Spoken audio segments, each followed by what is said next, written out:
Folks ready to go? Mm-hmm. You guys good? You want to finish eating? Yeah, give me a second. We're about sneaking food down here.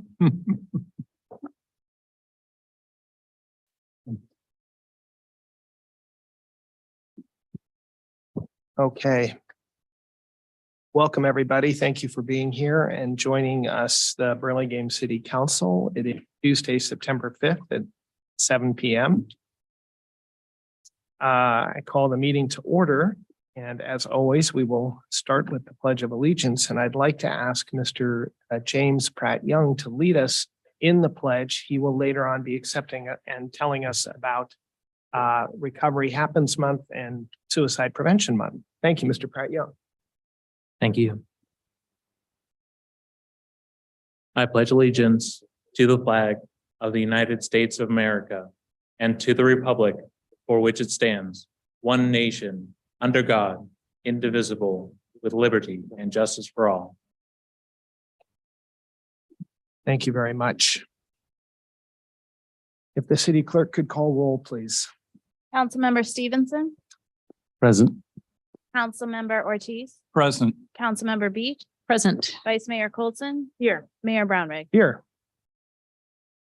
The next item is 2449 AB 2449 remote participation. There is nobody participating remotely, so that's a pass.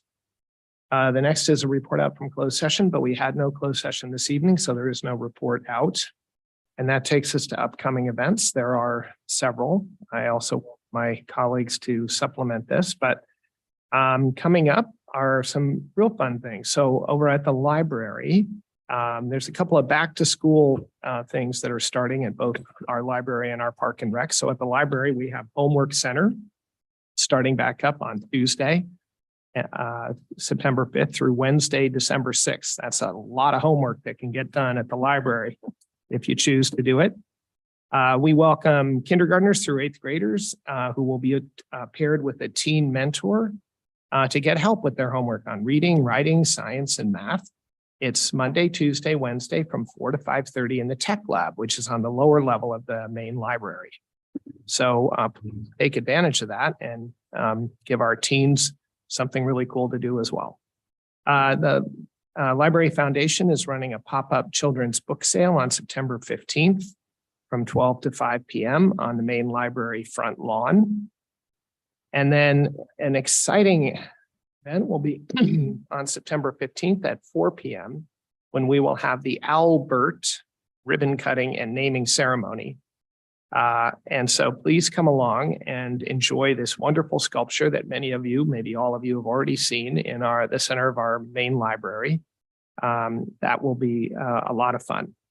On the Park and Rec side, it's Kids Night Out, also known as Parents Night Off, on September 15th from 6 to 9 p.m. at Park and Rec.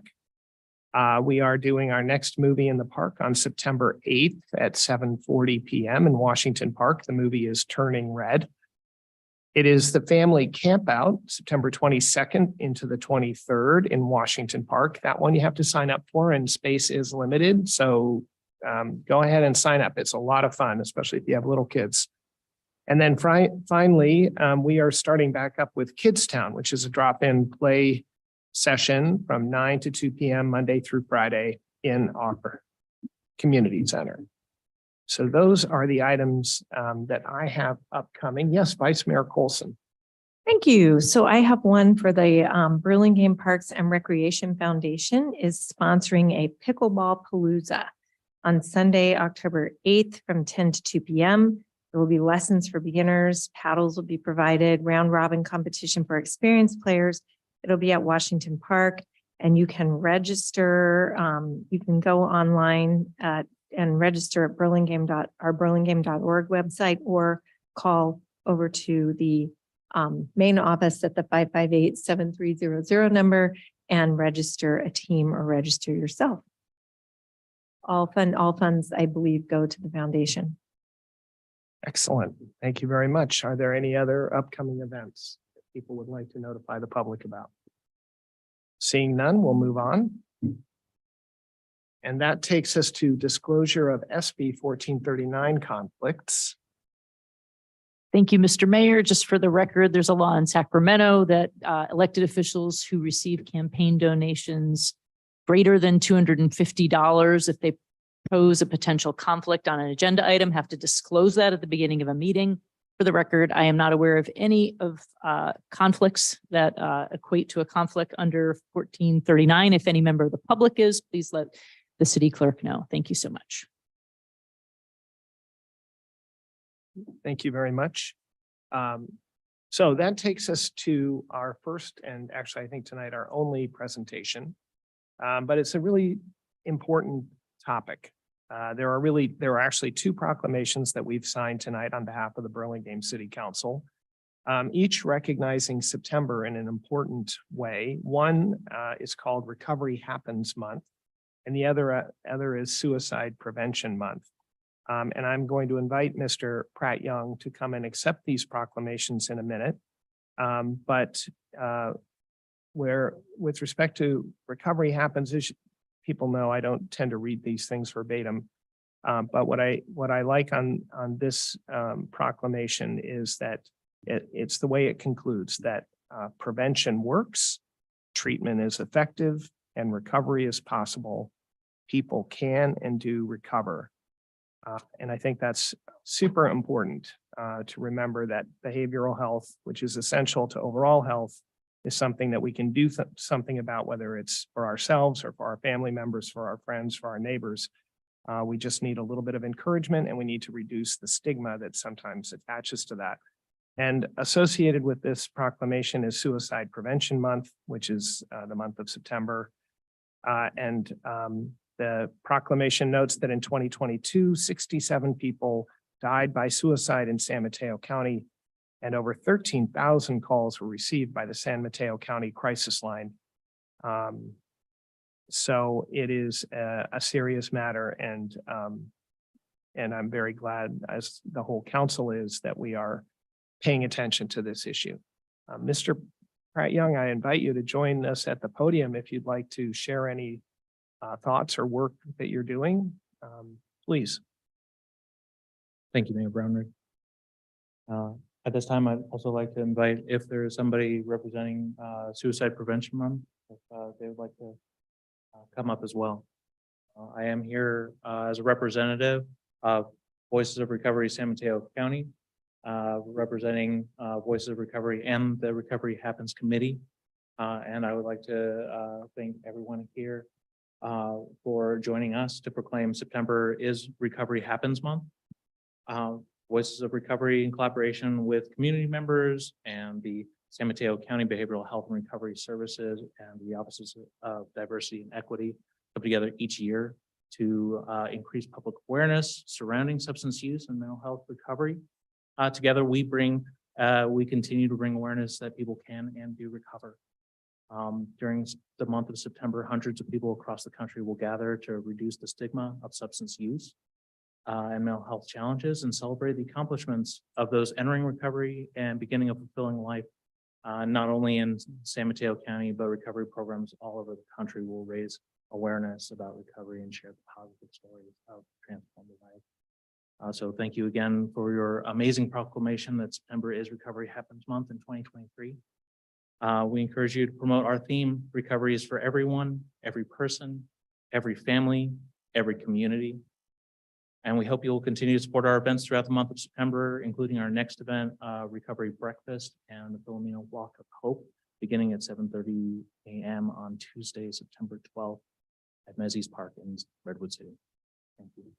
Thank you. And forgive me for not recognizing that we had our full district member, Zuniga, in the audience. Thank you so much for joining us, for honoring us. Thank you.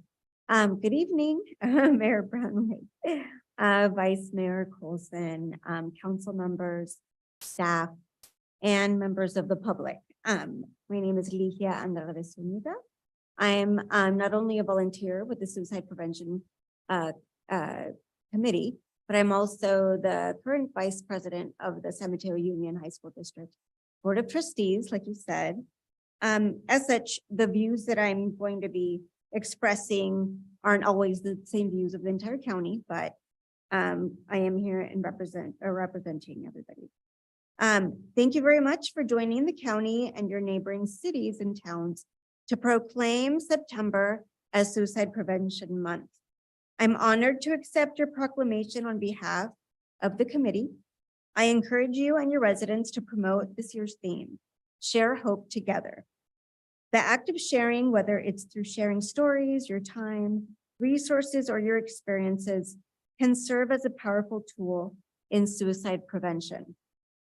One of the ways to share hope together is by wearing purple and teal, the national colors of Suicide Prevention Month, and using this year's theme as a virtual background, which can be found on the county's website. Other ways to share hope together are to attend free in-person or virtual events and share resources. As a trustee for the high school district, as you may or may not know, our youth are really struggling, especially coming out of a very, very difficult time in our history. Not only are they dealing with that, but they're also dealing with a lot of pressure, from peer pressure to social media pressure, to also just pressure to achieve. And it's really tough for them right now. So we've been seeing a lot of just a lot of anxiety and a lot of just really tough situations for our kids. So on behalf of them as well, we should also share this information. My family last year encountered a really difficult situation with suicide, and my nephew, who was almost 17. Mm. And so with that hitting home, so closely, it really lit a fire for me to join these efforts and join the committee. And so that is also why I'm here. Also being that I'm a person living with a disability, and we're also really connected with the senior community. So seeing that isolation is huge for both communities. It's also a big reason why we need to push these efforts and not forget the communities that are invisible. With going back to being in person and things like that, isolation becomes huge for people who cannot leave their homes. And so that's a really big problem. So together we can share hope together by knowing the signs of suicide, finding the words, by checking in with someone we are concerned about, and sharing resources, including the San Mateo County Star Vista Crisis Hotline, which is 650-579-0350, 988, the 3-digit National Suicide and Crisis Lifeline, and the county's website at smc.org/SPM. Thank you again for recognizing September as Suicide Prevention Month. And I'm leaving some information at the back table and some goodies for you all as well. So thank you very much. Thank you both very much. If you just wait a second, just to see if my colleagues or members of the public have any questions or comments. Absolutely. Colleagues. Yes, Councilmember Beach. Thank you, Vice President Zuniga, for joining us, and thank you to Mr. Young. Appreciate you being here. Such an important topic, and I just want to give a shout out and thanks to everybody who's working on mental health at the county. Had the opportunity, talking about sharing resources, to take mental health first aid training recently that is funded by the county, and anybody who has the opportunity. I did it through the nonprofit that I work at, but we had a training at our site, but it's really powerful training how regular people all of us can be first aiders in our community to recognize signs, and it really provides language and some structure around things we think we know intuitively and things that are uncomfortable. Really huge shout out to the county for your committee's work and for making that training possible countywide, and anybody who has an opportunity to do so, strongly recommend it. Thank you. Any other questions or comments? Would members of the public like to comment on this item? Anybody online? All right, well then, if you will indulge me, I will invite my colleagues down and we will hand over the proclamations and take a picture. Thank you.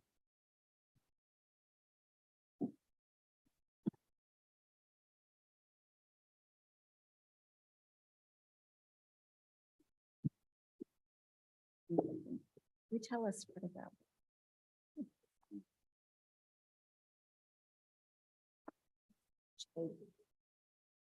Um,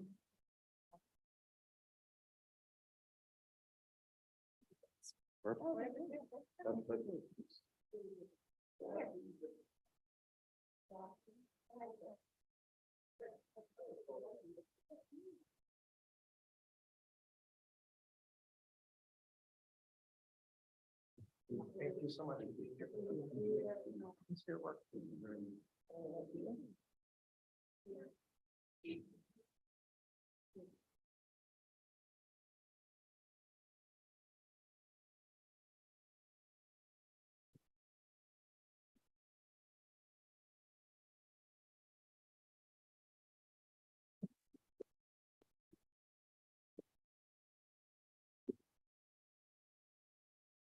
Okay.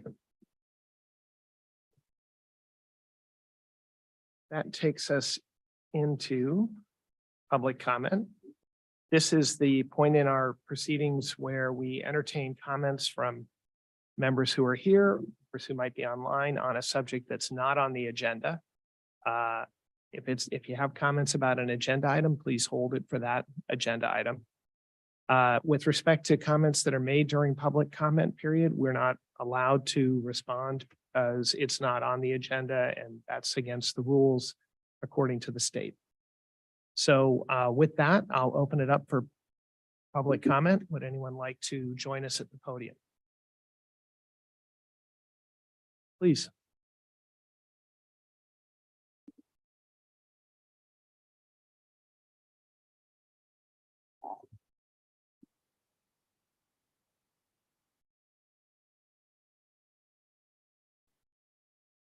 Hello, how are you guys doing? Good. Public speaking isn't my specialty, so we'll just start off. We were told in a recent round of negotiations, by the way, my name is Alan Meadows. I've been with the city for, since 2008 on the sewer, in the sewer division. We were told in recent round of negotiations as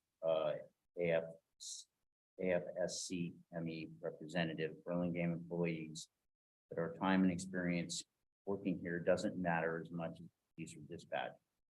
How can the city council say that the longevity and subsequent experience of certain groups of workers means less than others? We have members that have had up to 27 years of quality community service, and yet the knowledge, loyalty, dedication, and experience is being squandered by the council.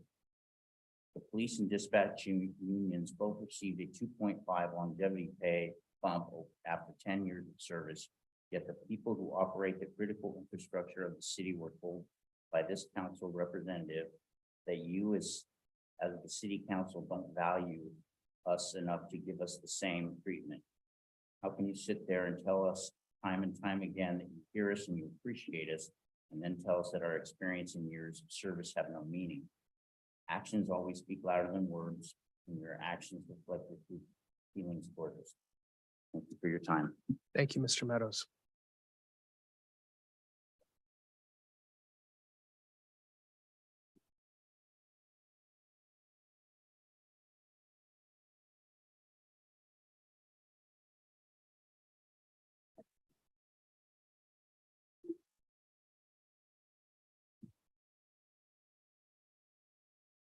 Burlingame, a city known for its affluence and prosperity, should be a shining example of a city that cares for its employees and values their contributions. Yet, despite our dedication and unwavering commitment to operating the infrastructure that keeps our city functioning, we have been left behind in terms of fair compensation. It is disheartening to see neighboring cities invest in their public works employees while we are left struggling to make ends meet. Our neighboring cities have recognized the importance of fair wages for their public works employees. They understand that these individuals are the backbones of their communities, ensuring that their streets are safe, their parks well maintained, and their essential services are uninterrupted. However, the Burlingame City Council has chosen to ignore this reality, resulting in a severe disparity that affects the livelihoods of our public works team. As a public works employee, I can personally attest to the challenges we face daily. We work tirelessly to provide the best possible services to our community, often in adverse conditions. We do this out of a sense of duty and pride in our work. But this dedication should not come at the cost of our financial stability.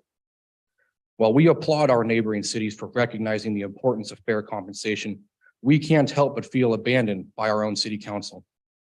It is perplexing that a city as prosperous as Burlingame is not willing to invest in its own employees when neighboring cities are doing just that. We are not asking for exorbitant raises or extravagant benefits. What we are asking for is a living wage, an income that reflects the increasing cost of living in the Bay Area. We are asking for our city council to prioritize the well-being of its employees, just as our neighboring cities have done. It is time for the City Council of Burlingame to reevaluate its priorities and make a commitment to its public works employees. We should not have to look to neighboring cities with envy while our own livelihoods are neglected. We deserve fair raises and we deserve to be treated with respect and dignity. Thank you. Thank you.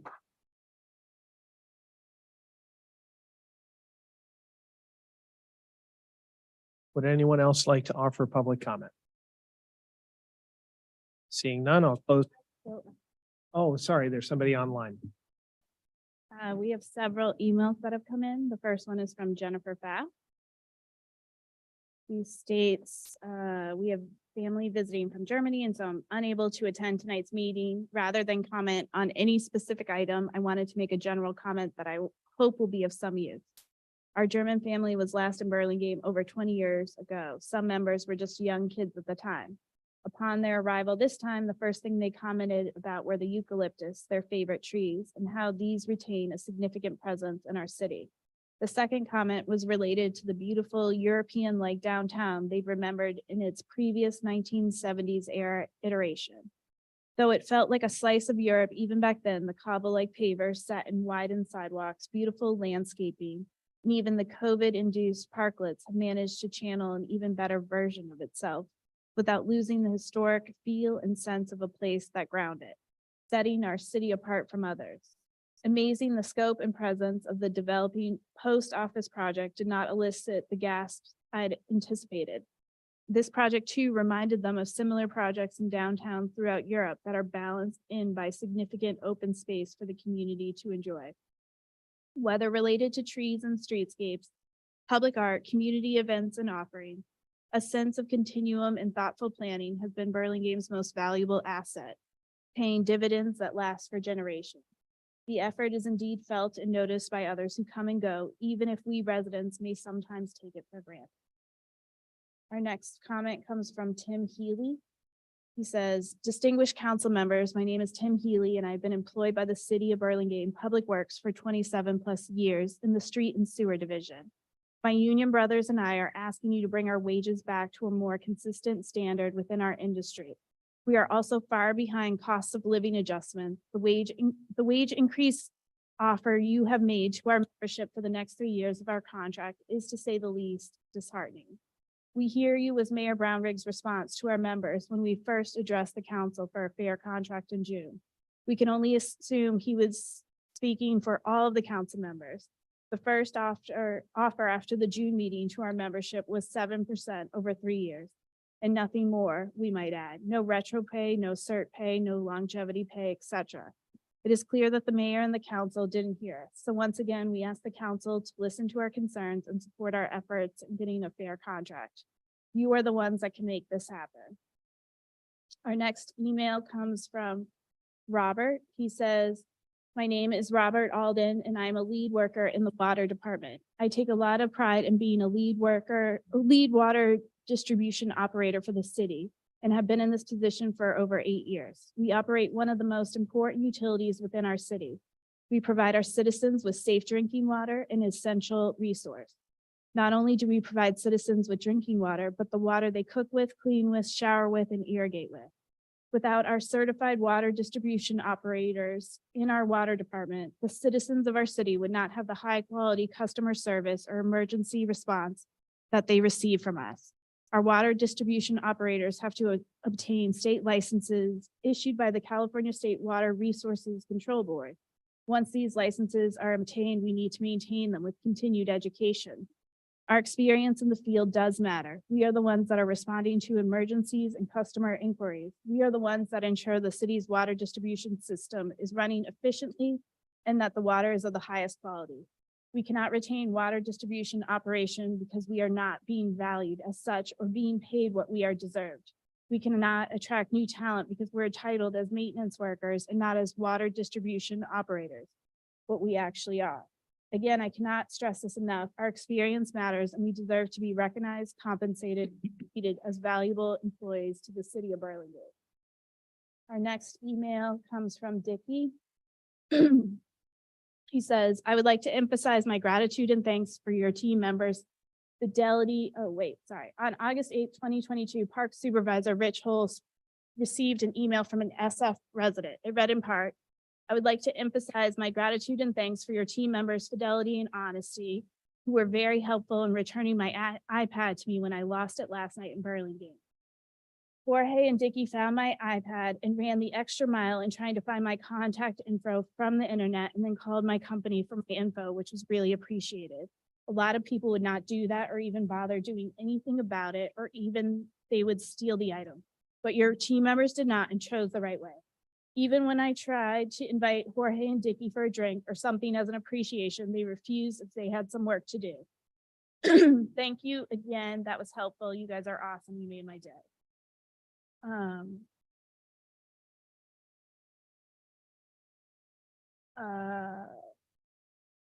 Sorry, there's more that I'll forge.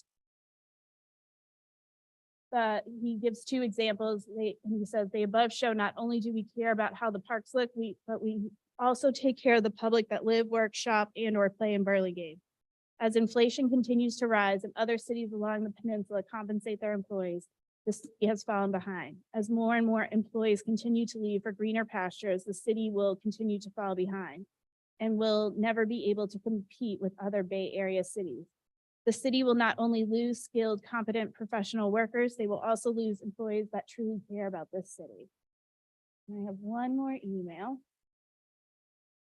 Comes from Jim, and he says, Burlingame's annual fiscal report says that the amount of sewer mains that the street and sewer division have cleaned and serviced in 2018 was 228,000 miles.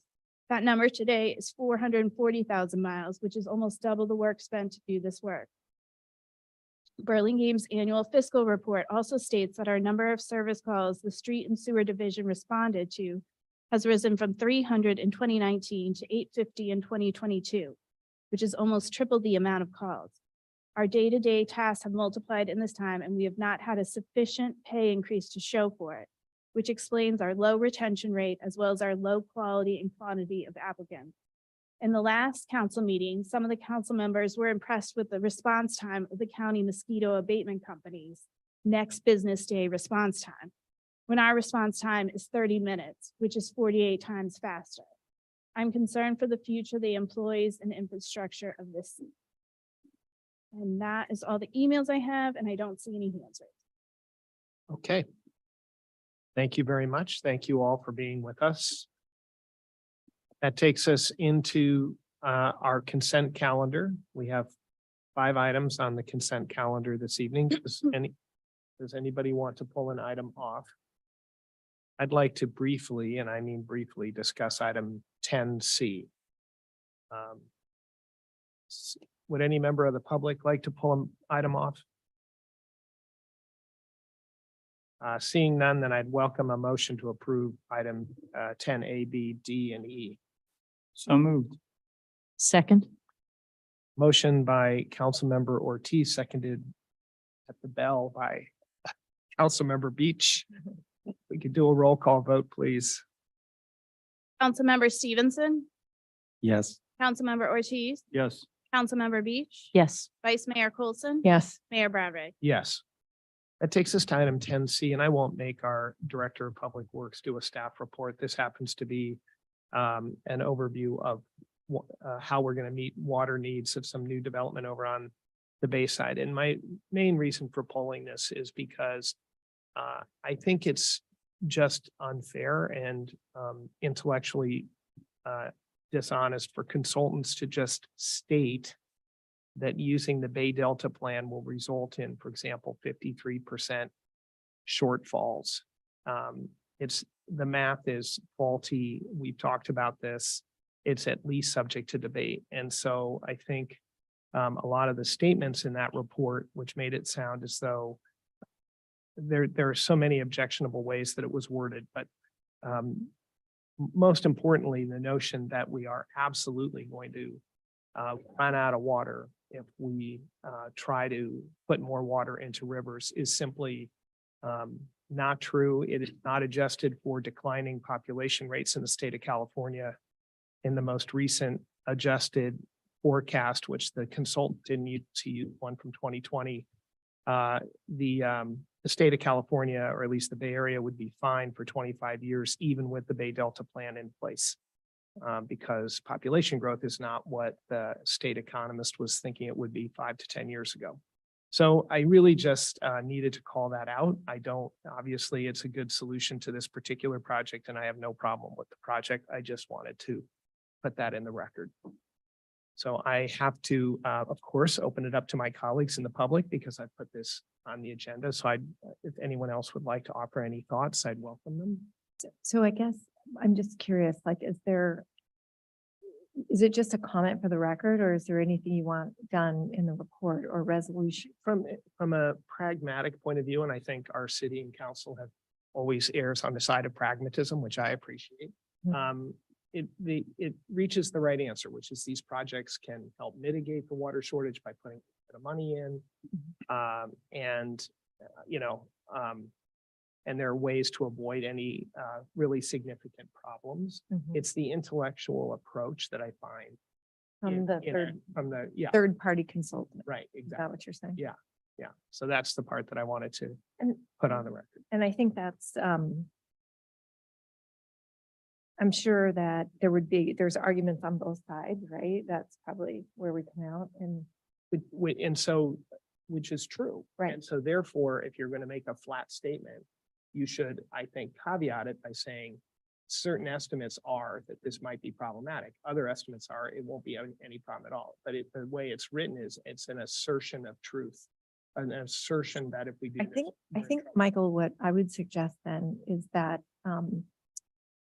we provide that kind of feedback. So when we're evaluating potential folks to do these kinds of reports, that we pose that question to them, which is, do you approach these, how are you going to sort of, That's a good point. you see what I'm saying? Like, there should be, like, just complaining about it's not going to do anything. So what's the action step? And to me, the action step is, hey, let's talk to them before we hire them, or while they're doing the report, provide the feedback to them on the draft that we think this needs, a more A little bit of. balanced Yeah. approach. And I think then we'd have a resolution and we won't just keep getting the same.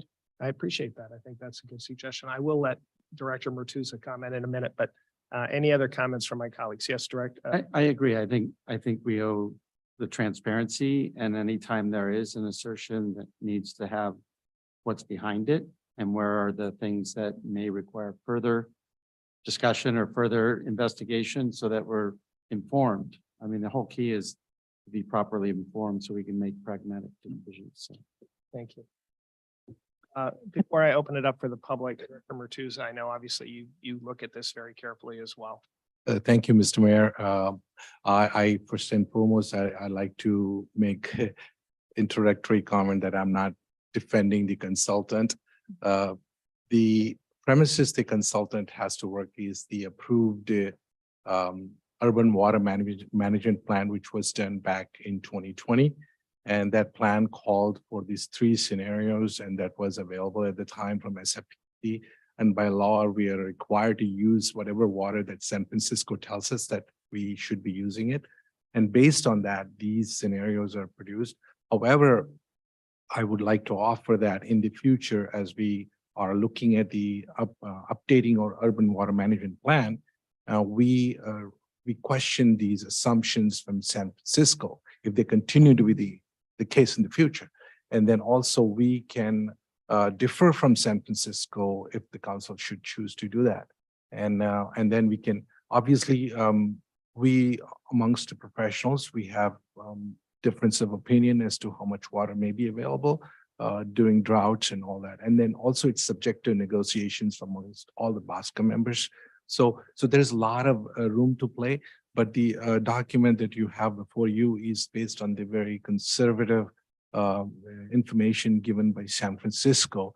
And we are obliged, even though we may have a different opinion about it, we are obliged to use it for the purpose of preparing this report before you. So Thank you for that clarification. I appreciate it. Yes, Councilmember Beach. And thank you, Mr. Mayor, for bringing it up. And thank you, Madam Vice Mayor, for the suggestion. How often do we update our urban water management plan? every 5 years. Every 5 years. Okay, so it's actually probably the data and the studies are going to start pretty soon. The work starts more like 3/3 year, middle of third year.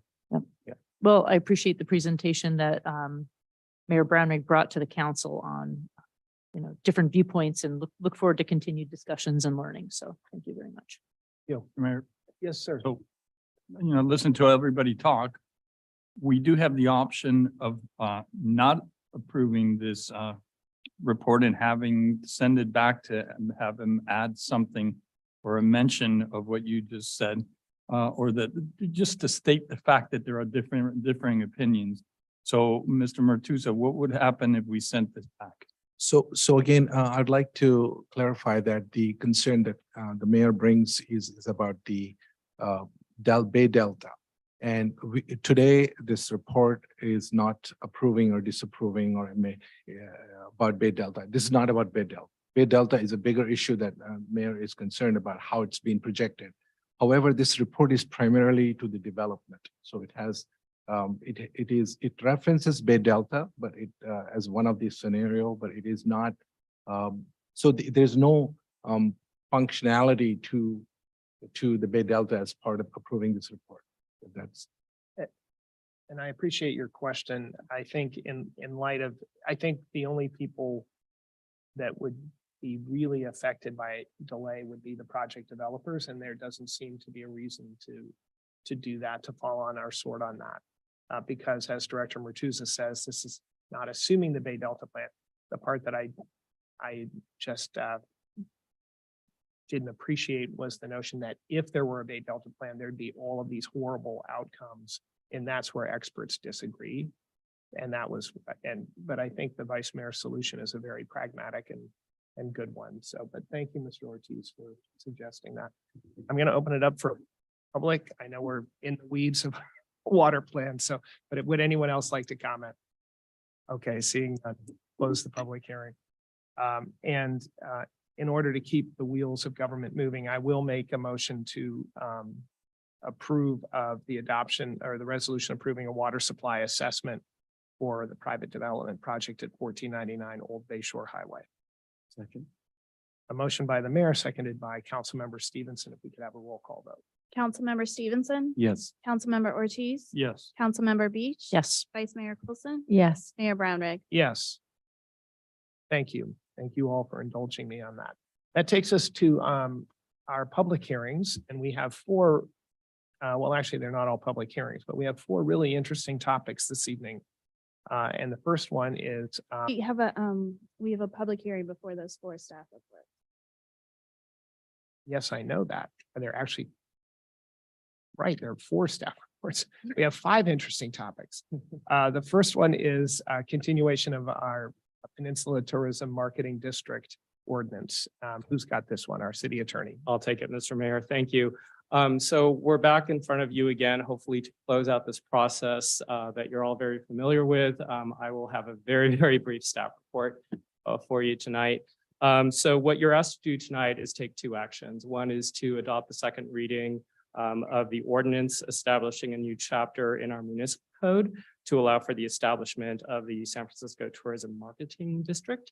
And then also the second action is to adopt a resolution declaring the results of a majority protest vote and establishing the district as well. So two separate actions, two separate motions. In terms of order of process tonight, after you receive the staff report and ask any questions of staff, that you have a public hearing, and then we determine whether or not there have been a majority protest regarding the district. Assuming that there has not been a majority protest, then we ask that you take two separate motions to adopt the second reading of the ordinance and the resolution. Just by way of brief background, there is currently in place a tourism improvement district, but it's established under the old 89 law. Our friends at the tourism district are looking to streamline that process according to a different set of codes under the Streets and Highways Code under the 94 law. So that's why we're undertaking this process. The point of the new district is to create a revenue source devoted to marketing of the San Francisco Peninsula as a tourist marketing and event destination. The new district is estimated to generate approximately 10 million on an annual basis for promotion of travel and tourism. The district plan includes the district, the proposed boundary of the district, and it includes all of the cities that are listed within the district plan. The city of Burlingame will be responsible for collecting the assessments on a monthly basis, and we will receive a fee equal to 1% of the amount of assessment collected or a flat fee. The district will have a 5-year life beginning on January 1, 2024. The staff report highlights in great detail the public process that you have all conducted in order to get us to this point. I won't belabor that, but there has been a lot of process and a lot of opportunities for the public to comment. This is their last opportunity to submit any protest vote. And that is the conclusion of my staff report. I'm here for any questions that you may have. And after you've asked any questions, I'll ask the city clerk to determine whether or not we've received a majority protest. Very good. Are there any questions of the city attorney? This is an item that we've considered several times. There are no questions from council. So I will hand it back to you, straight to the attorney. Thank you. So I'll ask the city clerk if we've received any majority protests. We have not. Okay, great. And I'll also note for the record that Mr. Hutar of the district is here. He and his team are available in case there are any questions as well. Well, I would ask Mr. Hutar or any members of the chamber, would any of you like to come and speak to the creation?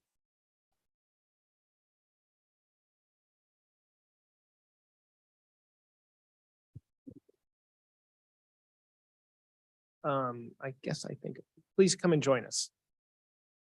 I think that is what it's presenting. Good evening, Mayor Browrig, Vice Mayor Colson, council members, city staff. You have heard and you know it, COVID has changed the world drastically.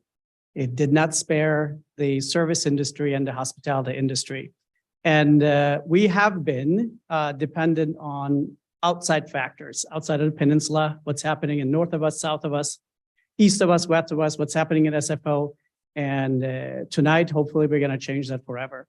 I am very proud of John Hutar, our hotelier colleagues, and the San Francisco Peninsula for what they have done. And none of it would have happened without your support and guidance. We appreciate it greatly. And I think I forgot to mention my name. My name is Fada Aiden. I'm the chair of the board for the San Francisco Peninsula and also the general manager of Embassy Suites by Hilton at the Burlingame and South San Francisco. Again, thank you for your support and we appreciate it greatly. We're going to change it from here on out. Thank you. That's a nice upbeat opening. Would any of you gentlemen like to add? Good evening, Mayor, Vice Mayor, and City Council members. My name is Kevin Kretsch, General Manager of the Hyatt Regency Airport, which is the largest hotel in San Mateo County. And also I am a member of the executive board for the San Francisco Peninsula. I would simply like to say thank you for the continued support for the tourism district. These funds are going to help us play on an even playing field with all of our constituents, north, south, and east of us. We have been behind the times in terms of promoting our particular area and bringing tourism into our area because of the lack of funds. This will allow us to do that, and we want to thank you all for that. Thank you. Mr. Hutar. Good evening, John Hutar, the CEO of the San Francisco Peninsula. I'll be very brief. The stakeholders spoke. We have at least four or five stakeholders on Zoom as well who wish to convey their thanks and gratitude for your support. And we are excited that after so many months of work, this evening is upon us. So Thank you. Thank you very much. Let me open it up for the public. Would anyone in the audience like to comment on the creation of the San Francisco Peninsula Tourism Marketing District? Okay, seeing, I'll close it. And just before we move into the bureaucracy of this, thank you all for putting this together. I think I can speak for everybody up here that San Mateo County for a very long time allowed itself to be sort of hidden in under the bushel, overshadowed by San Francisco and Silicon Valley. And we have the most beautiful beaches, we have great innovation, we have beautiful downtowns and shopping districts. And it's time for us to toot our own horn a little bit. And we all look forward to this being successful. We have to thank you for thanking us, but really thank our sister cities for also, and sister hoteliers for joining in. For Burlingame, support of the hotel industry is a no-brainer since it contributes a significant portion of our revenue. For other cities, maybe not as much. So the fact that you have so many cities participating in this district is really a healthy sign, and we're delighted. And so we are delighted to be your administrative partners in this new venture, and congratulations for getting it launched. It's really good. Okay, with that, I'll let you guys sit down, and Mr. City Attorney, is it time to call the motion? Yes, if that's the end of the public hearing, then yes, you can take a motion on the ordinance and then a separate motion on the resolution. Colleagues? I'll make a motion to adopt the ordinance. I think is this the second reading? This is the second. This is the second reading. Second reading of adoption of the ordinance establishing chapter 6.55. I'm not gonna go ahead and read all that. And I'll, I can.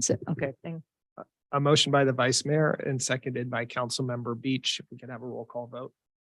Councilmember Stevenson, Yes. Councilmember Ortiz. Yes. Councilmember Beach. yes. Vice Mayor Coulson. Yes. Mayor Brown. Yes.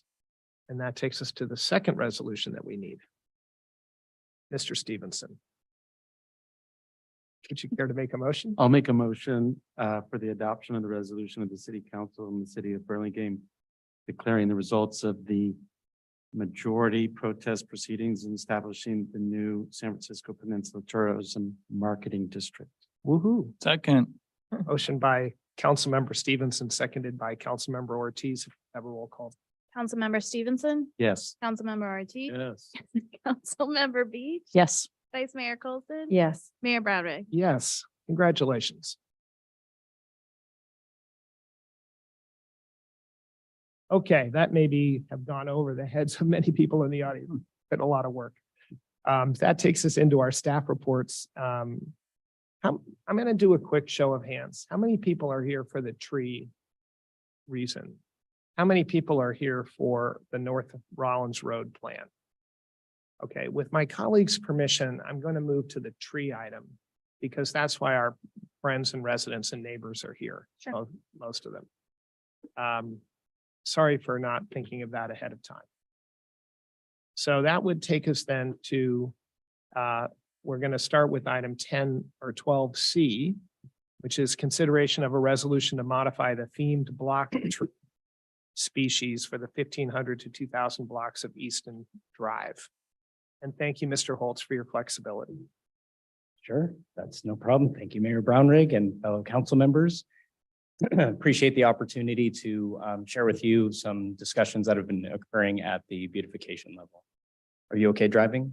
Great. So I promise you by the end of 2023, I'll stop referring back to our winter of 2023 and how horrific it was with the trees. It'll be the winter before.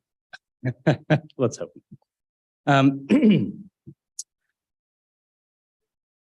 Going through the storms we had this past year, there was an event on February 21st that saw a failing tree on Easton Drive, one of our large eucalyptus trees. It was very significant for us as a community to endure and to address, and certainly for those who live amongst the large trees. A petition was circulated to adjust our themed block, and I will get into this conversation as we go through because I recognize this is the first time we're talking about themed blocks in front of the council level in a long time.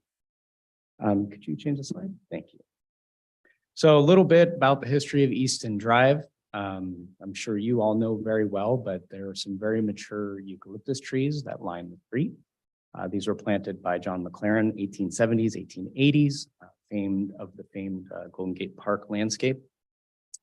Originally, it was the private driveway for the Easton family up to the Black Hawk estate. My estimation is about 250 trees on what is presently a 6-block length, primarily consisting of blue gum eucalyptus trees, Monterey cypress trees, and Monterey pine trees. Over time, the area was subdivided, and we did what humans do. We developed. We put in infrastructure, streets, electrical infrastructure, pipes, sidewalks, driveways. Over time, some of these trees started succumbing to process as well as natural cause. Sorry, I jumped ahead a little bit there. One back, sorry. You're good. Recognized by our city council in the early 1970s that this is a significant part of our history in Burlingame, and they bestowed what we call a heritage grove amongst these trees. This is something that's provided for in our municipal code. It really hasn't been used very much since the early 1970s, but council members, commissioners, staff, public, they could nominate these trees for heritage status. It really doesn't mean anything other than just kind of an honor. This is something that's important to our community, and it kind of elevates that threshold if we are looking at needing to remove, trim, or do some work to these trees. By the early 2000s, those that were before me in this role decided these trees needed some greater maintenance. So they developed a program where every 2 years we are having an independent arborist come in and look at the trees, and we are maintaining those trees through pruning and or removals at least once every 3 years. In 2007, some residents and Beautification Commission recognized that, we're losing these large trees. What's the area going to look like as we're removing these large trees? And there was public discussion surrounding that, a lot of community engagement. And in 2007, the Beautification Commission decided to establish the 1500 through 2000 blocks as a themed area. What that means is every time we remove a tree, it's going to be replaced with this specific species. It does not at all mean that we are going to go through and remove trees to establish a species. Establishing a theme block can take generations to get those mature trees. Now we can switch. Thank you. I briefly mentioned this storm that occurred. Not only did we have a tree fail, but we had many other trees in active failure. Out of an abundance of caution, we evacuated 5 residences on a voluntary basis. We had to remove an additional 8 trees due to the moving in the wind. This is anytime a gust would come, you could actually see movement in the soil. It was emergency work, took 3 weeks of significant cost to our community, and really elevated the concern that some residents do have. We have not replaced any of those trees pending this discussion and results. Next slide, please. So I mentioned Easton in 2007, they determined this theme block, but that was really the first time we ever looked at something like that. So in 2008, our Beautification Commission actually went through and created a process. The Beautification Commission and then City Arborist took a look at what the dominant species were in some areas of the city and went ahead and said, hey, these are the themed areas. If you're familiar, 1,400 blocks of Balboa catalpa trees, obviously our eucalyptus trees, as well as sycamore trees down certain streets that would be the predominant species there. Any decision by the Beautification Commission is approved by the City Council. There was also a mechanism put through with the petition process. So if community members wanted to establish their block as a themed block, they would need to get 66% of the property owners to sign the petition. That was fine and dandy until 2015 when we had a group that wanted to remove their block from theme block status, and we didn't really have a mechanism. So we developed a mechanism then for 75% threshold to be removed. At the end of the day, regardless of what the petition says, the final decision is with our Beautification Commission and the City Council. Okay, thank you. So what was decided in 2007, after much discussion, was to establish the lemon scented gum as the theme tree for East and Drive, 1500 through 2000 blocks.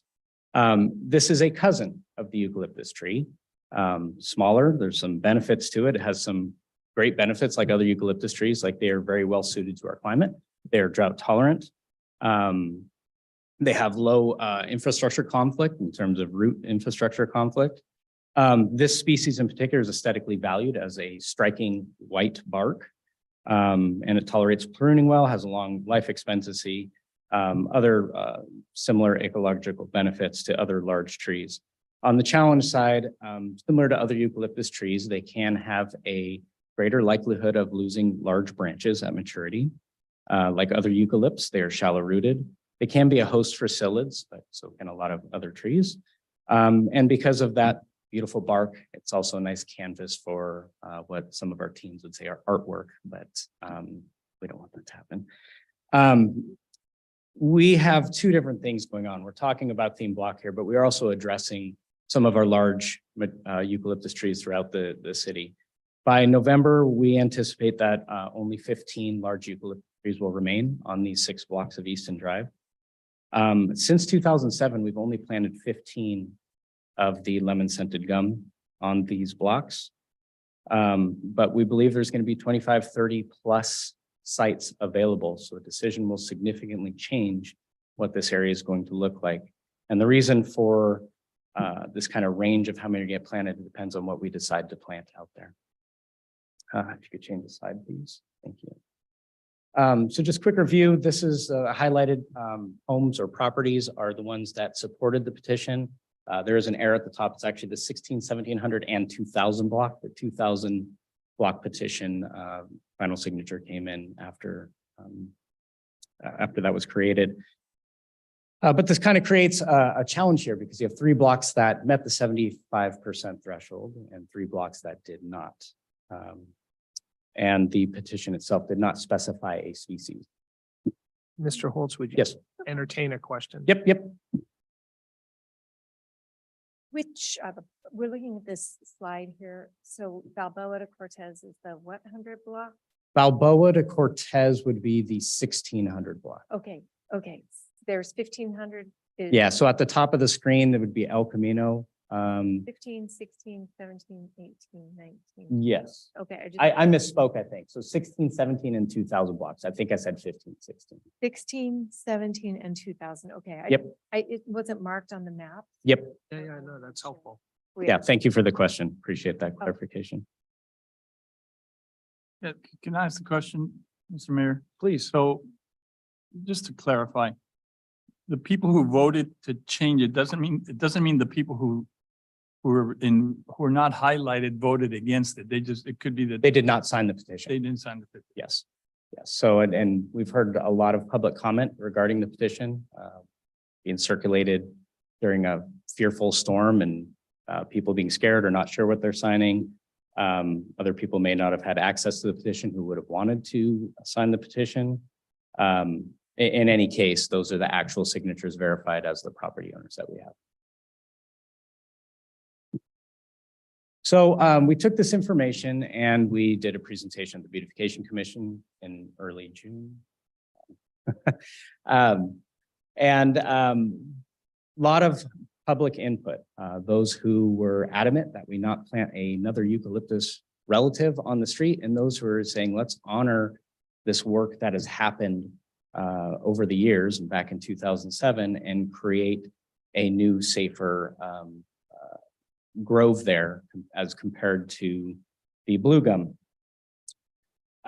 What was decided at that meeting is that the Beautification Commission did not want to see these blocks broken up, where we had 3 that met the 75% threshold, 3 not. This is a unique area. Whatever we decide, whether we are going to reject and not change things or whether we're going to change things is going to apply for all 6 blocks, 1500 through 2000. But they obviously had some questions. And we went back and did some research and then presented to them in early August. It changed the slide. So one of the looming questions is, well, what do other cities do? What are other municipalities experience with this particular species? There aren't a lot here in the Bay Area that have experience with them. Locally, reached out to Palo Alto. They have mature trees, 21 of them, but they are not as street trees. They're in a park setting. Very limited records that they have. The one record they do have is a large branch failure. City of San Francisco is interesting because their database says they only have 25 trees when in fact we know they have hundreds of them. They're a little late to the game in terms of their tree maintenance there. These 25 trees are large trees, typically near the freeway or freeway on-ramps. Challenging location to work on. I can't speak to the history of the maintenance. They have planted a lot of newer trees. And when I have spoken with their urban forester there, they've been very challenging to establish for probably a lot of reasons urban places are, whether it's shade, vandalism, these wind tunnels between the high rises. They planted a lot of them on street medians in the street. It's very challenging to access when you talk about next to light rail and other things. The best information I got was actually from Santa Barbara. In Southern California, these are planted more frequently. I did reach out to the cities of Lomita, Ventura. Unfortunately, only Santa Barbara was ones that got back to me. Again, mostly planted in non-street settings like we have, but they are 70-ish years old at this point from the time they were planted. From their experience, they do have a slightly higher instance of limb failure, comparatively so to their other trees, but they also believe that it could be managed through routine maintenance. They plant other types of eucalypt trees, not this particular species. The other question is, well, what is the difference between a blue gum and a lemon scented gum? And without getting into the taxonomy part of it, really the lemon scented gum is typically a shorter tree. It also has a rounded form, but it tends to be more open. It has a stronger branch strength than the blue gum eucalyptus tree. Again, just like the eucalyptus, fast growing, low water use tree, which is great for our area. And it tends to be a nice landscape tree, comparatively so to the blue gum, which could be considered a nuisance because of the bark shedding and invasiveness. Can you go back, Yes. please? Yeah. Please, Madam Vice Mayor. Yeah, so one thing that's not on here is kind of fire proneness on these two trees. Yeah. Difference between them, one more fire prone. I would say the blue gum is more just because of the bark shedding size. I don't know about that oil because the lemon scented gum, that's where your citronella oil comes from. So I don't know the flammability difference from eucalyptol to citronella. I will say it is not something I really focus on in our urban landscape. I don't think it's an appropriate reason. And when we're talking about these city streets that are well landscaped. If we're talking about Mills Canyon or some grove or something next to a urban wildlife interface area, 100%, that is a valid conversation, something we need to talk about. But when we're surrounded by pavement, I don't know that's not something that concerns me. Nope. I think in our history, I don't think we've had a eucalyptus tree in the city go up and. Yes, Mr. Ortiz. One other thing on the comparison, I was under the impression that, and I think it goes back to one of the replacements, that the root structure of the Citrodora was much more stable than that of the blue gum. So as a eucalypt, it has the same shallow rooted nature, but what it more likely is just that it's not as tall, it's not as broad of a tree, so it probably doesn't have the same type of wind loading. Less tree for the same root structure. I can't say that definitively so, but that isn't something that was indicated by any of our neighbors that have had experience with these trees. Thank you. Yeah. The first lemon scented gum we planted is on the tree in front of Easton Library. So that's about 2007 as well. Councilmember Beach. On the roots depth, are there ways we plant and irrigate trees today that prevent as much shallow root structure, or are some of these lemon scented gum still would have a shallow root structure? I think as a species, eucalypts in general, the family, they have more shallow rooted trees compared to say like an oak tree or a sweet gum tree. They have much more aggressive hard root systems. Are there things on site by site conditions that could change things? Probably. Or watering deeper, I feel I'm sorry? like watering deeper and Watering deeper is great. Yeah. So a tree in a lawn is not going to develop roots as shallow as say as deep as trees on Easton that are typically in dirt that are dry in the summertime.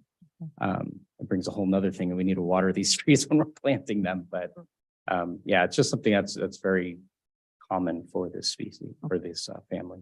And just one follow-up on the flammability. I mean, there is an element of overhead wires we should be with. Is that? Because there's electrical wires. So. Yeah, I believe you were in receipt of a letter today of public comment later regarding this too. Don't profess to be an electrician or what PG&E wants, but I would gather that they do not like anything growing above their wires that could potentially fall on top of it. It's not only a liability for many reasons, but it becomes, get off on a tangent here, but it's been very problematic for even just addressing the existing trees we have with these electrical conductors. Tree companies cannot legally work within so many feet of the electrical conductors. We at present have 7 trees on Easton Drive that we cannot work on, even in an emergency situation without PG&E shutting down the electricity.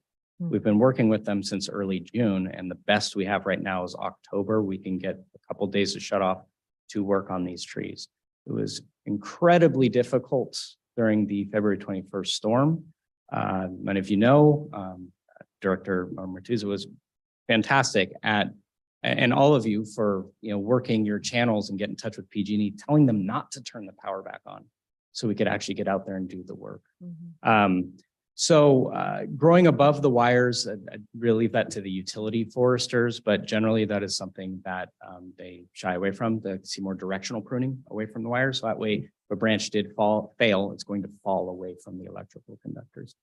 I will say the lemon scented gum does not have those bark straps that are falling like the blue gums. So I would say they would be less risky than the blue gums. Thank you. Carry on. Okay. Heritage trees and groves, as I mentioned, we have this part of our municipal code where folks can nominate trees. It really hasn't been used very much since the early 70s. This is likely because we have a robust private protected tree program that basically says any tree over a particular size is considered protected. Most of the trees that existed on this list in the mid 70s are no longer with us. They were large and mature at that time. This is 50 years later, so many of them are not here. But basic difference between trees and a grove is a lot of trees in the same area, geographic area, same species, same size, same significance.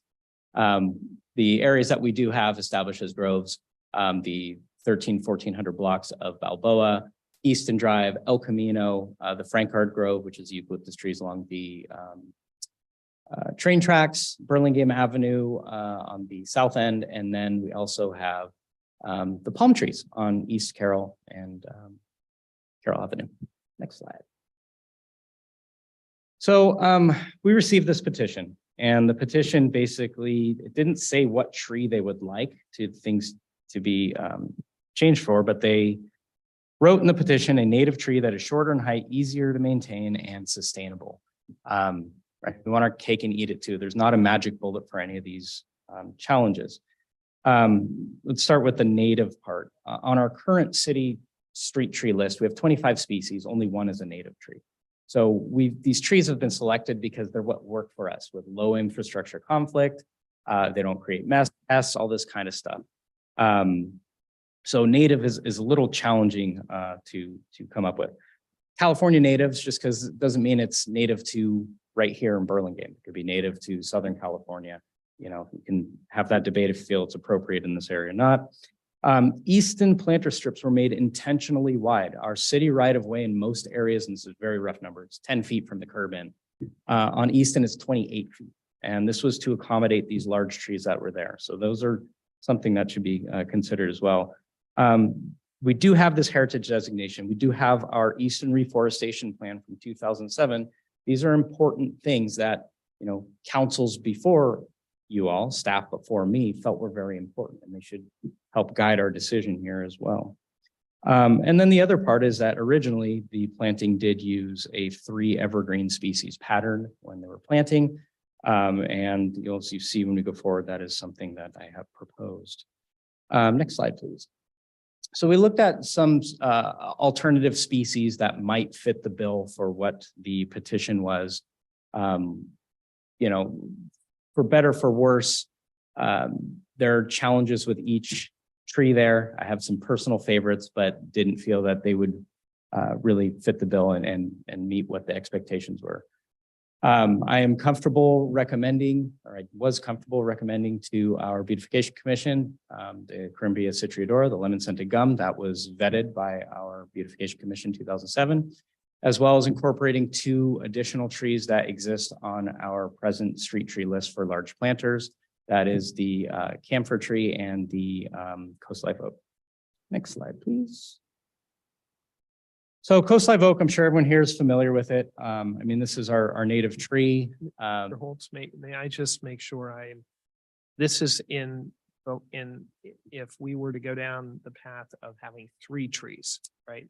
That is correct. So it would be, Not a discussion about a separate designation of a single tree for the street, right? this would be a modified list that residents, or I'm sorry, property owners could choose what tree from this 3. That was what was proposed to the beautification commission.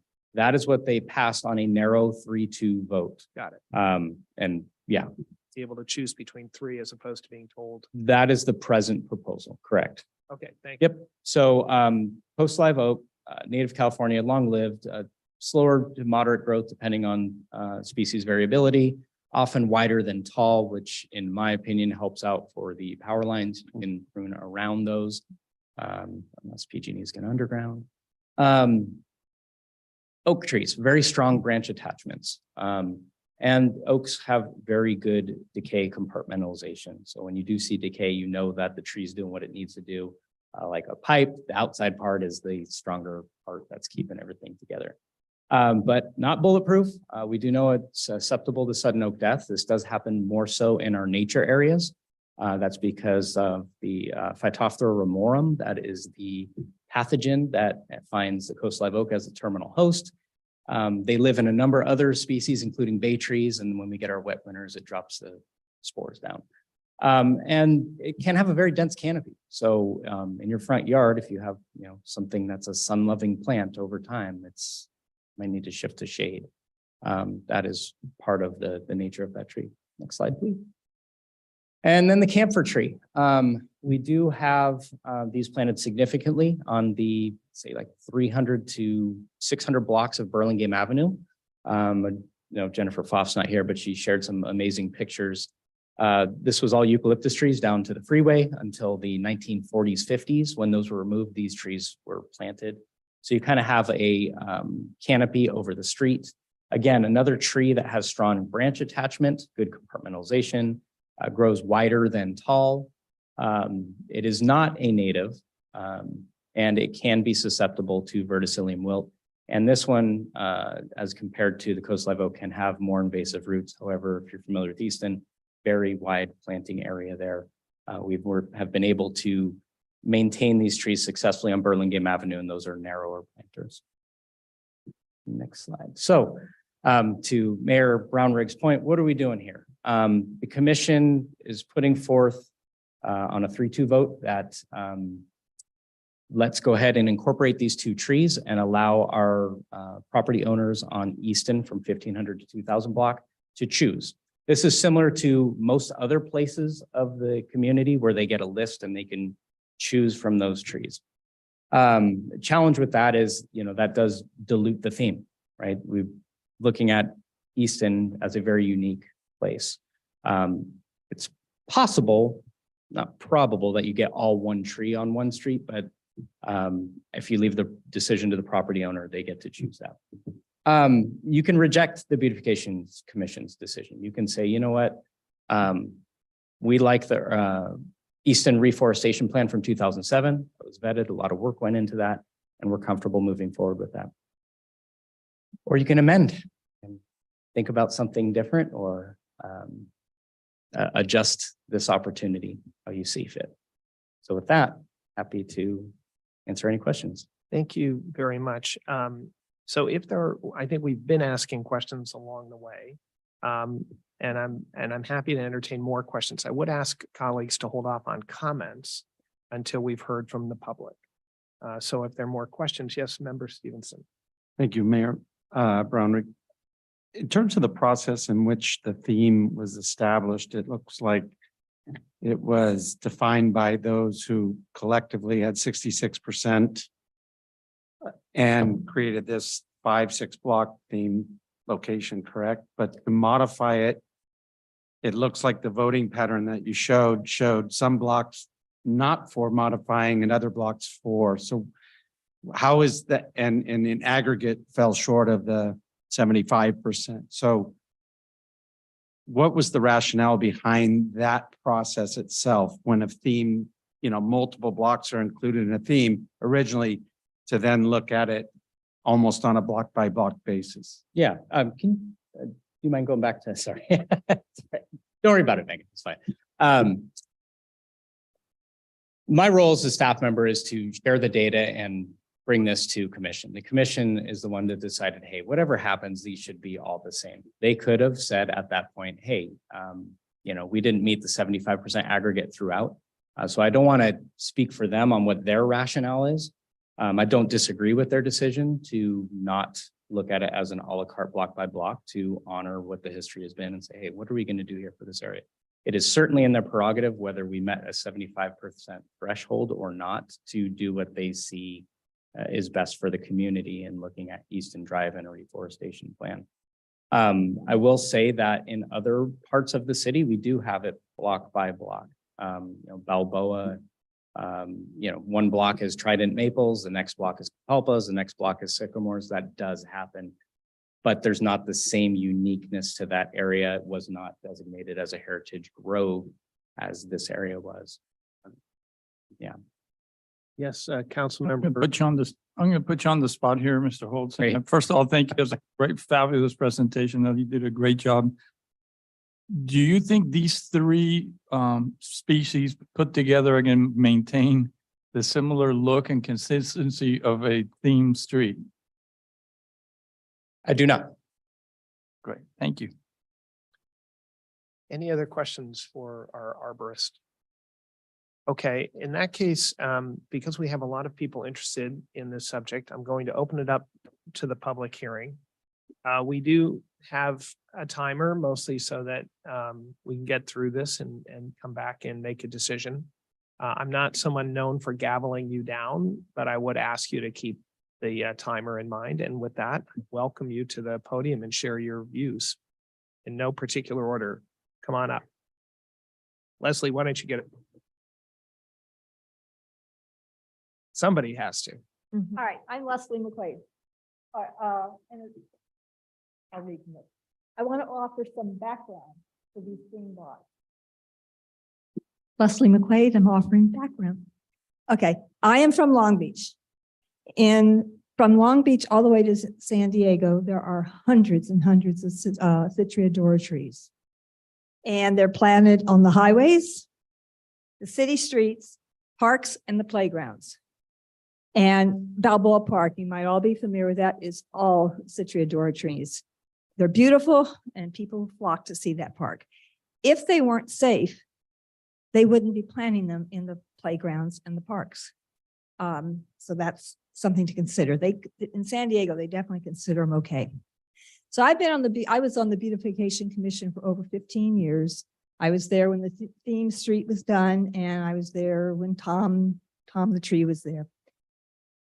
We had researched for the theme street. We had researched the street tree themes, and I worked with arborist Steve Porter, who eventually retired, and then with arborist Bob Disco, who retired, and Rich. We had public hearings about the trees and the historical value to our city. And these trees were dated over 100 years, were planted over 100 years ago. So yeah, some of these trees are really, really old. Anyway, I ended up contacting, he's internationally known. He's considered probably the expert. He used to be with the city of Palo Alto, Dave Doctor.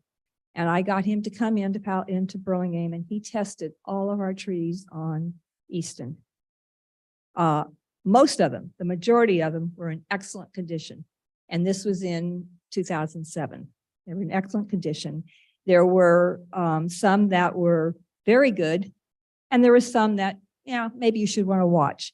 And any of those that were in just good condition that you should monitor, some of them were taken out if we felt they had to, and they're still being monitored, I hope today.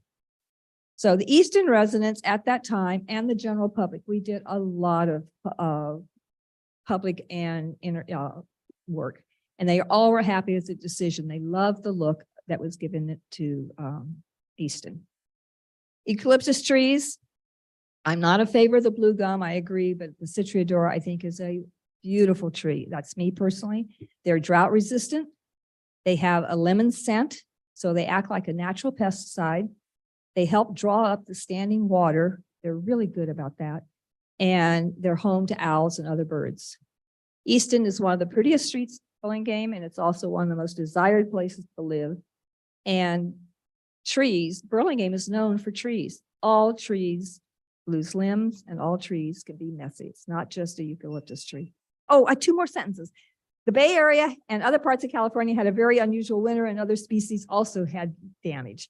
And any maintenance on the tree is very important, and Burlingame is known for trees and beauty, and I hope we can live with them peacefully. Thank you, Leslie.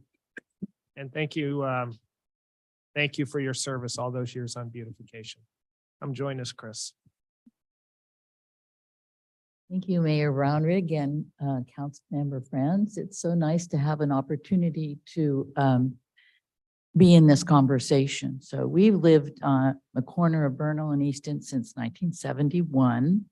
And our environment and our love of being there has a lot to do with the eucalyptus trees that we see from everywhere in our home. We love them. I've come to agree and understand the need for taking down the trees. That's a biggie for me because, I've never been in favor of any of them. All those 50 years, I think there have been 3 trees that fell. One between Bernal and Vancouver, and one, this last one. And then maybe many years ago, 25 years ago, there might've been one. So, long time, not a lot of falling trees, but I understand that you have a responsibility, that we are legally responsible, and I accept and thank you for that responsibility. So I'm good on the next step moving forward. I do think the idea of a theme, keeping a theme is, I'm all for it. I don't know anything about this petition. I think on there it says my house wasn't yellow. I don't remember the petition. I might have not have been home for a couple of weeks. So, so much for 30 or 40 people making this huge decision. Not a lot of houses on that block. I do want to speak in opposition to the 2 trees that have just been recommended. One is a coast live oak. I have a coast live oak that's in the yard next door to us. Coast live oak loses every single leaf every single year. Who cleans those up? It's not the city responsibility. We do. That's ridiculous. They're a big shading tree. This is a street with tall trees. I think we should keep with the eucalyptus. I think the coast live oak. My dog got sick last year, took many months and many dollars and vet things from eating the acorns of the tree next door to us. They are toxic to animals. Also, the camphor tree, I think that's the other one that was just recommended. It does have droops. I'm interested that it's on the end of Burlingame Avenue, but, and they haven't had trouble, but they can be toxic.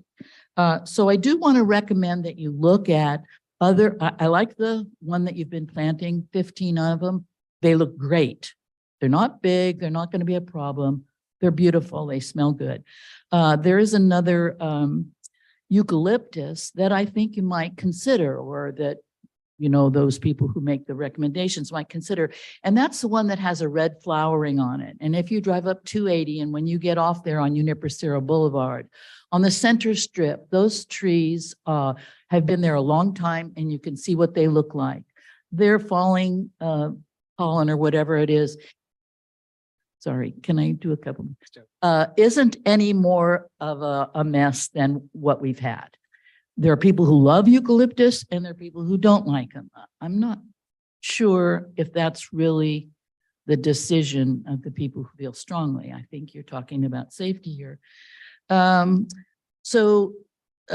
just want to encourage, honor to the history, honor to eucalyptus.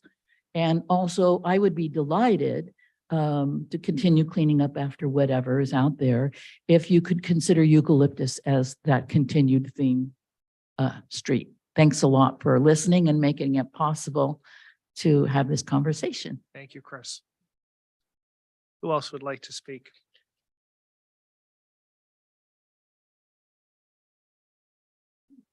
Hello. Susie Leahy, 1719 Easton. I served on beautification shortly after Tom the Tree. I was recused during that because of my proximity. It was us that started the brouhaha about what kind of tree we were going to plant there.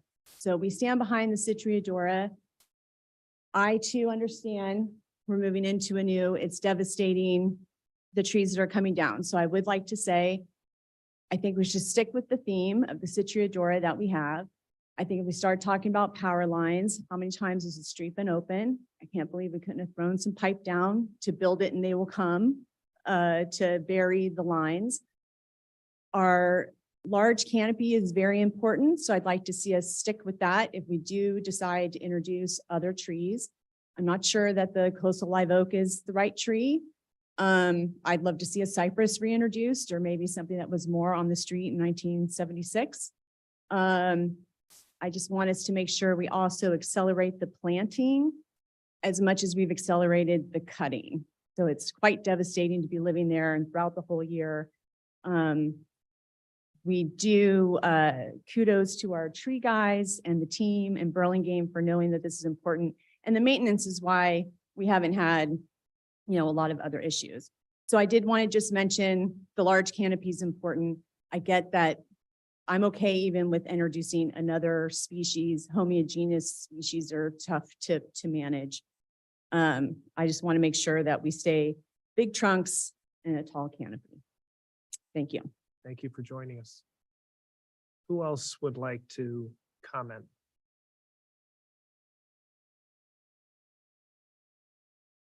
Don't be shy. Okay. We also have several emails. Oh, thank you. Maybe that'll encourage other people. Our first email is from Brooke and Scott Hill, and they write, I'm gonna time this. Brooke and I reside at 1908 Easton Drive, and we're writing to share our perspective on the Easton Drive theme block topic and request. Hey, Megan, may I interrupt? Would y'all rather do this in person?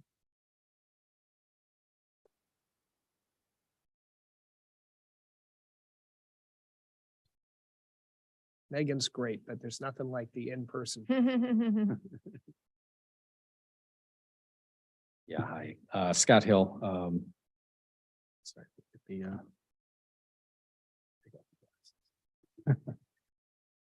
so Brooke and I reside at 1908 Easton Drive. We're writing to share our perspectives on the Easton Drive theme block topic and request that the council either reject the proposal or send it back to the beautification committee for further refinement.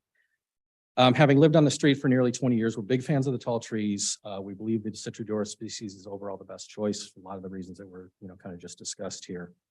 We participated in discussions and provided some further comment. The rationale we had here, the idea of having the multiple species on the street was introduced and approved on the last beautification committee meeting, didn't give us a lot of time to react to it and think about it. So there's a couple of things that we were concerned about. Number one, the idea that the street is a single, 6 block and having a little bit of uniformity there rather than the choice from individual homeowners.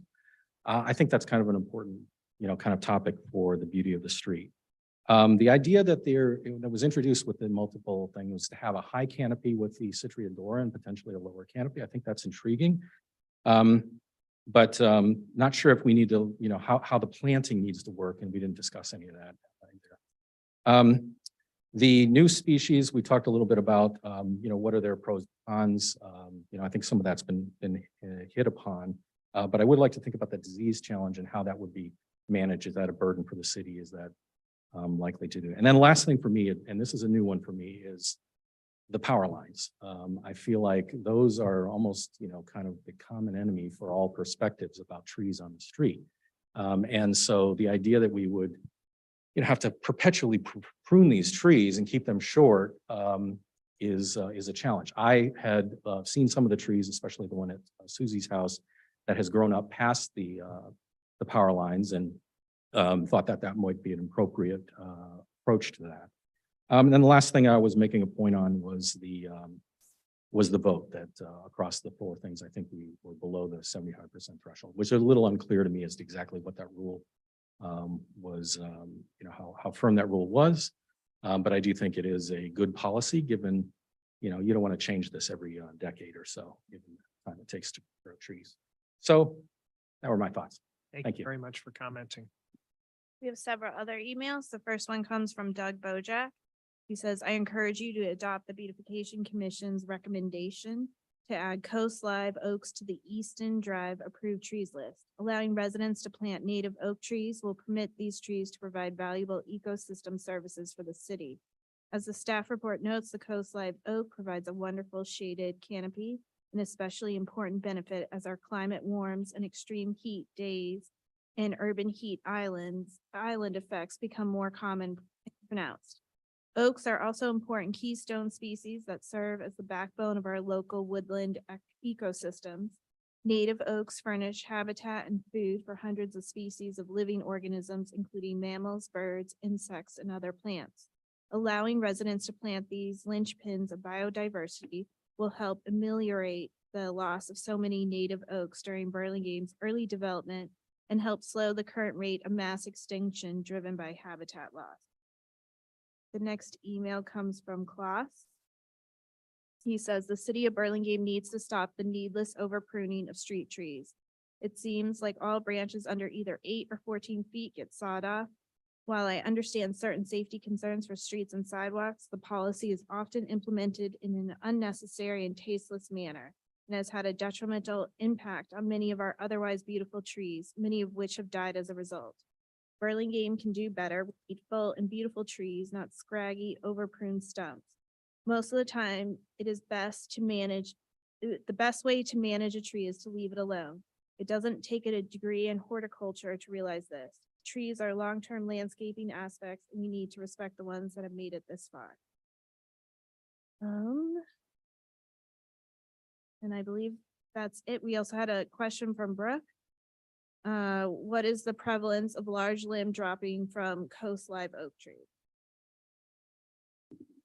Okay, so that is the end of public comment. I will give anybody one last chance who hasn't spoken. In which case, I will close the public hearing. Colleagues, we have before us a recommendation from the Beautification Commission as explained and elaborated on by our city arborist. And our choices, as I understand them, are to sort of reverse the beautification decision, endorse the Beautification Commission, or go in an entirely different direction. Is that roughly right? You hold the keys, yes. Okay. Who'd like to start? Councilmember Beach, you look. Mr. Mayor, could I ask a question, just some follow-up questions that came up? Sure. Comment, Please. thank you. Yeah. So could you help, I think what I heard you say was back in the 1870s, there was the ukes that were planted, the Monterey cypress and the pine. In the Monterey. The Monterey. Mhm. Were any of those considered? Cypress was brought up. And I guess I'm sort of bringing this up because there was also a comment about the Coast Live oak being not really evergreen, dropping, being very messy. Like, can you just elaborate? Is that just a random anomaly, or is that something that the Coast Live oaks could actually lose? I mean, that's a species characteristic. The comment was, every year it's going to lose each leaf. I believe every tree does that. They regenerate new leaves throughout the year unless it's deciduous and they complete them all in one cycle. For instance, a redwood tree, twice a year, it's going to shed its leaves and get this carpet of leaf fall coming. That is a characteristic of the tree. you're not going to find any species that is not going to have a particular challenge. If it's the cleanup part, there are other species that may be considered less. I also hear public comment from folks who complain that the shape of the Citriodora leaf is too hard when they're blowing. It hugs to the sidewalk and it doesn't come up, so we should pick something else. We hear all sorts of concerns. Okay, so, but, But to the point is, the resident is the one who would be cleaning up their property. okay, That is something. so, but they are evergreen. They're evergreen. Okay. Yes. And then is there anything toxic to animals about these species that you're aware of that have been proposed that we need to consider? So no, now I know there was a comment about, it sounded like a pet eating the acorns. Yeah, I mean, if you eat the acorns or the fruit, if it's not processed in a proper way, you can definitely get sick, but it's not something that is listed on any list of like Okay. toxicity where you Like the. touch a plant. Yeah, like a Correct. That is, rhododendron or something for cat or whatever. Okay. that is correct. And then back to my initial question, was cypress considered? Um, Or the original pine? It was discussed, but the answer is no. So let's start with the easy one first, the pine. The Monterey pine is succumbs to a terminal disease called pine pitch canker. Okay. Actually pretty routine for us to approve private tree removals as soon as we start seeing the brown flagging, because we know within a year or two, the entire tree is going to be dead. And once they die, they become very brittle fast. So that's why you don't see very many Monterey pines. Got it. Monterey cypress, lovely tree, one of my favorites, has a propensity in maturity to shed very large branches. They peel off a lot more so than eucalyptus trees. Yeah. We've experienced that. We actually, during the storms, removed the last cypress tree that was on Easton Drive, on the corner of Drake and Easton, after years of multiple branch failures.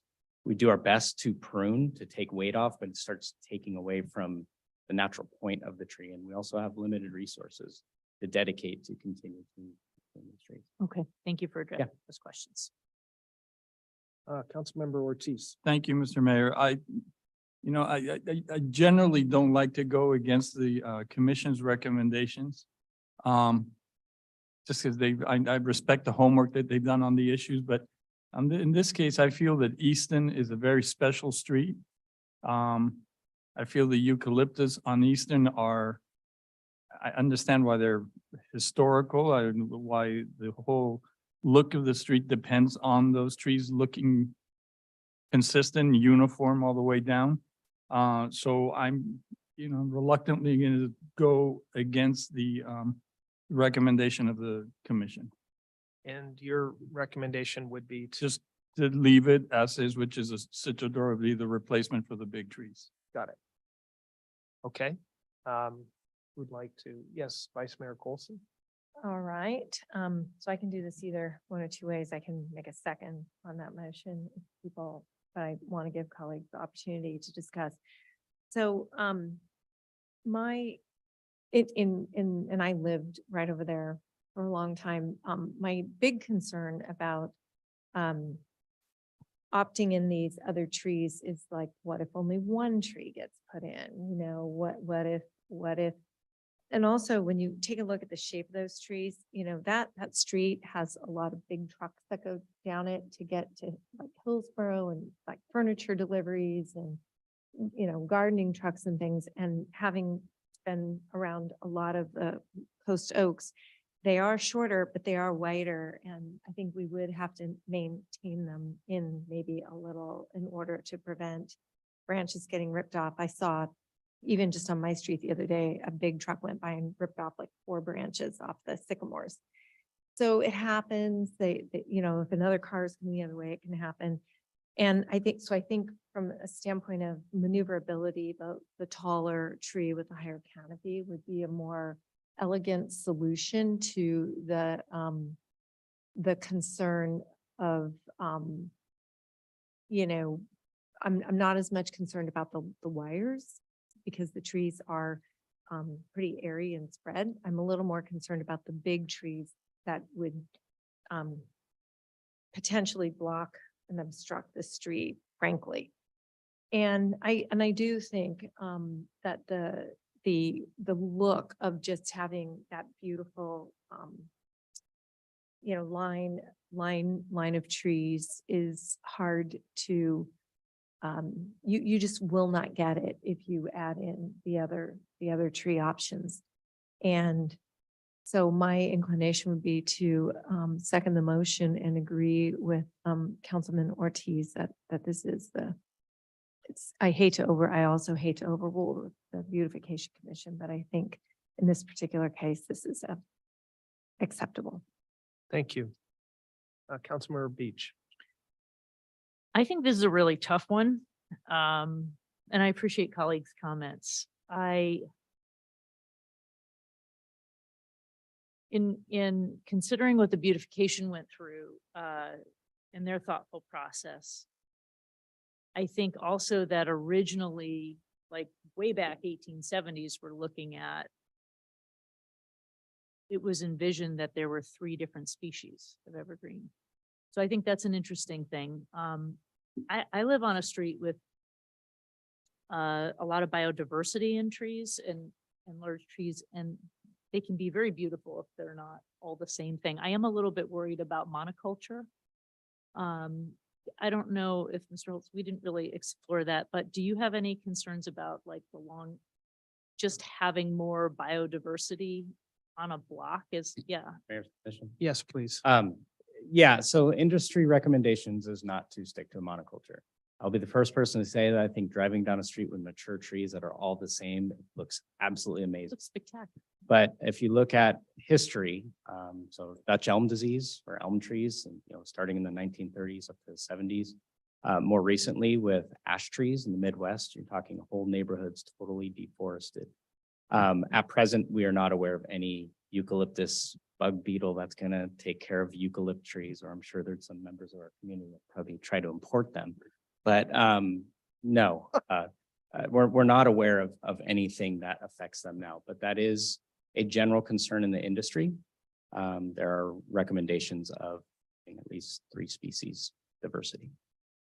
So, and as we explored and went deep dive into El Camino Real, we talked about that. And I think actually this discussion is going to help inform even some of the upcoming decisions for the rehabilitation project.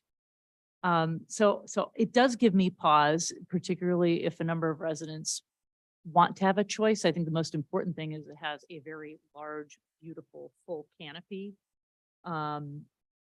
And so I'm, I guess, a little bit more open to the Beautification Commission's recommendations, realizing that everybody who showed up here tonight clearly, at least for the most part, really wants the Citriodora, and that's hard.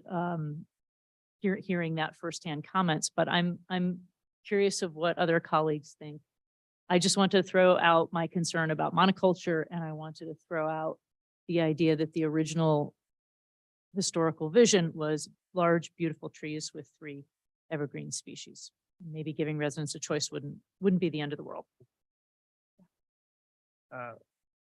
Councilmember Stevenson, do you want to opine, and I'll go last? Yeah, this is a tough one because part of my background is, for diversity and habitat, and that's important. But I'm also very much a proponent of process. And if the community had come together some 20, I don't know how long ago, before the themed street was established, and there was a majority of those residents, and they established that theme, it's kind of like people bought into that neighborhood with that theme in probably most of their disclosures on residential purchases and things like that. And so I almost want to throw this back to the residents and work with the beautification committee to resolve and come up with a situation where they're collectively making a decision. But it kind of makes me nervous when some of the blocks didn't participate in voting or in the survey.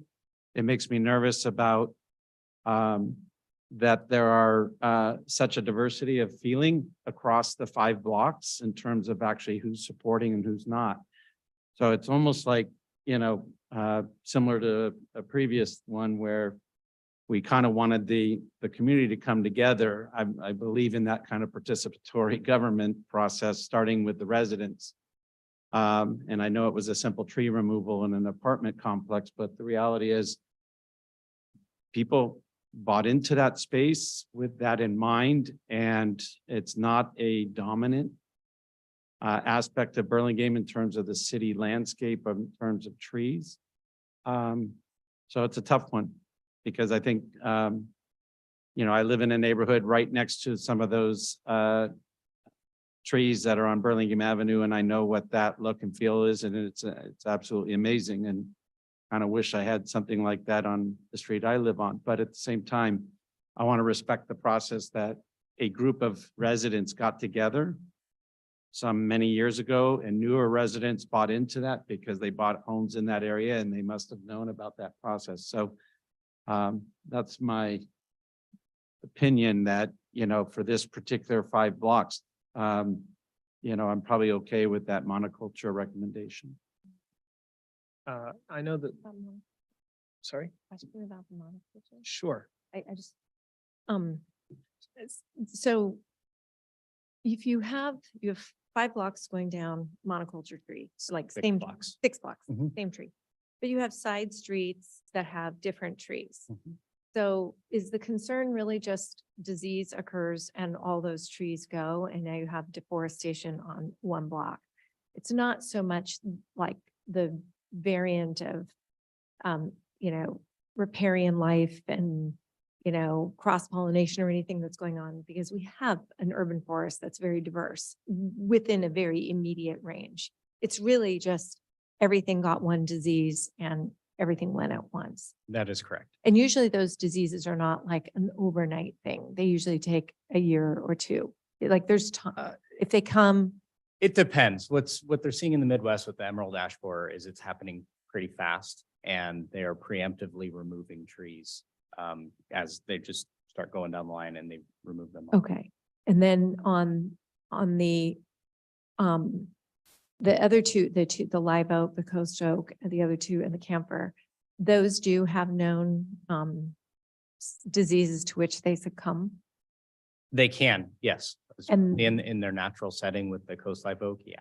Okay. The urban setting, not nearly as, Not much, again, because I mentioned the Phytophthora ramorum tends to drop in the natural setting from trees that are taller, like our native bay laurel tree. You're not going to see bay laurel trees in the urban landscape, but the possibility still exists. And the camphor, say down in Santa Barbara, the 150 trees, they have not experienced any particular. I'm sorry. I'm Sorry sorry, to correct you. the The citrus lemon gum. scented gum, yeah. The Yep. lemon scented gum, sorry. Lemon scented gum that's down in Santa Barbara, San Diego, Balboa Park. They have not had an experience of like a beetle or a disease or anything, fungus. Nothing that would be prevalent to say, oh my gosh, we cannot plant this because this is what they're going to. Okay, They that- can be hosts for certain things. There are one-offs, but not as a species. I Not wouldn't as- say there's any one thing that's gonna kill a Corymbia citriodora at all. I just have Yeah. to understand that a little more. Thank you. So, so I came in, as I think probably everyone did, but I know I came in not knowing how I was going to feel at the end of this dialogue. I could see ahead of time, as I'm sure we all could, the tension between, people who want to choose and people who don't like eucalyptus, and then people who like the themed trees and the theme of Easton. So I really appreciate all of our neighbors and friends being here this evening and the commentary that we got. I found that to be very helpful. As I reflect on the conversation, for me, a couple of things stood out. One, although I knew it visually because I live in the neighborhood, I walk my dog down Easton all the time. But I hadn't really appreciated that it's a 28-foot setback of public land. And that is remarkable. And that tells me that the designers of this city specifically said, this is a place to showcase landscaping. This is not an ordinary street. This is not Columbus Avenue, as much as I love it. This is a place to really showcase the treescape. And so because it is this, it was set as a public space, I think we need to honor creating a special public space. And to me, as soon as you have a mix of trees, you just have any old street on Burlingame, which are all beautiful, but it's not special. And so I find myself at the end of this evening believing that we should insist that it be Citradora. And we should say it's public space and you knew it was different when you bought the house because it has a 28-foot setback, for heaven's sake. In some ways, I mean, of course, monoculture is a worry. In some ways, we're suffering from it, right? The only thing left are the blue gums and now they're going, right? So this is what happens. But it took 100 years to get here. Like, I don't think we have to, you know, with a little luck, we'll have a good 80 to 100 years of Citradora. So I would join I would join a motion that said, stick to the theme. The Citradora is quite beautiful. I appreciated Ms. McQuaid's commentary from Southern California, and those pictures I found to be very helpful, actually. It really has a lovely architecture once it gets to be mature. So, so that's where I come down on this. You know, could we try to force the process into a consensus? We could try, but there'll always be someone who's unhappy. Yeah, I agree with that, Mayor. But I think, as you said, there was a setback, there was a specific design. People bought into that when they purchased their home, there was disclosure. And so if they want to change that, great. It's a certain theme section, it's 6 blocks. You have to get 75%. Yeah. Because otherwise, what does the theme mean to those who originally articulated that concept? So that's where I fall in. Yep. Yeah. Mayor Coles. Just sort of kind of leading on to that as well. I mean, I think it's something like the average home sells in a town like Burlingame every 7 years. Now, a lot of people in this town stay a lot longer, but it's just a nod to the fact that there will be turnover on the trees are going to outlive the homeowners. We know that 100% for sure. That's probably the only thing we really know here. And so to Councilman Stevenson's point is when you have a lot of change and a lot of turnover on a street, we don't want to be whipsawed back and forth. So setting it out and then making sure that realtors disclose this and it's always in disclosure and people understand it. I think it's a lot. It's just a lot easier for people. We looked at a house on Easton and right across the street from the church with an enormous tree in the front yard. It didn't bother me in the least. And I could see it and it was obvious and I had to figure that out. I bought one with a giant redwood instead. You know, people make decisions to buy houses with big trees. And if you do, you live with, no one forces you to buy there. So you can always find another home. So I do want to keep this moving. We do have some other big items here. Mr. I Mayor. feel like we've had a good conversation. Is there a motion that's required here or? Well, I'd love to make a motion. So, Mr. Mayor, I would like to make a motion to retain the theme block trees for Easton, the 1,500 to 2,000 blocks of Easton, and keeping the Citradora as the only replacement tree. And I can second that. And just before I call for a vote, this is a largely subjective thing. So it does, people should vote what they want to vote, obviously. But I do want to say that I echo the comment that somebody made that as those trees come down, because it's 28 feet, it begins to feel very barren. And so whatever we do, let's get on with replanting and trying to get the next canopy going as soon as we can. By the biggest trees you can. And yes, always the debate with our. I know, but we have 28-foot median. Yeah, we have a lot of space to fill. So, okay. All right. So there's a motion and a motion by Councilmember Ortiz, seconded by Vice Mayor Coulson. We can do a roll call vote. Councilmember Stevenson, Yes. Councilmember Ortiz, Yes. Councilmember Beach, No. Vice Mayor Coulson, Yes. Mayor Brownrigg. Yes, motion carries 4-1. Mr. Holtz, you have your guidance. Go plant. Thank you, friends and neighbors, for being here this evening and sharing your perspectives. We will move on and return back to the order of the agenda. So that takes us to 12A, which is the North Rollins Road specific plan. Who's got this? Mr. Gardner, I imagine.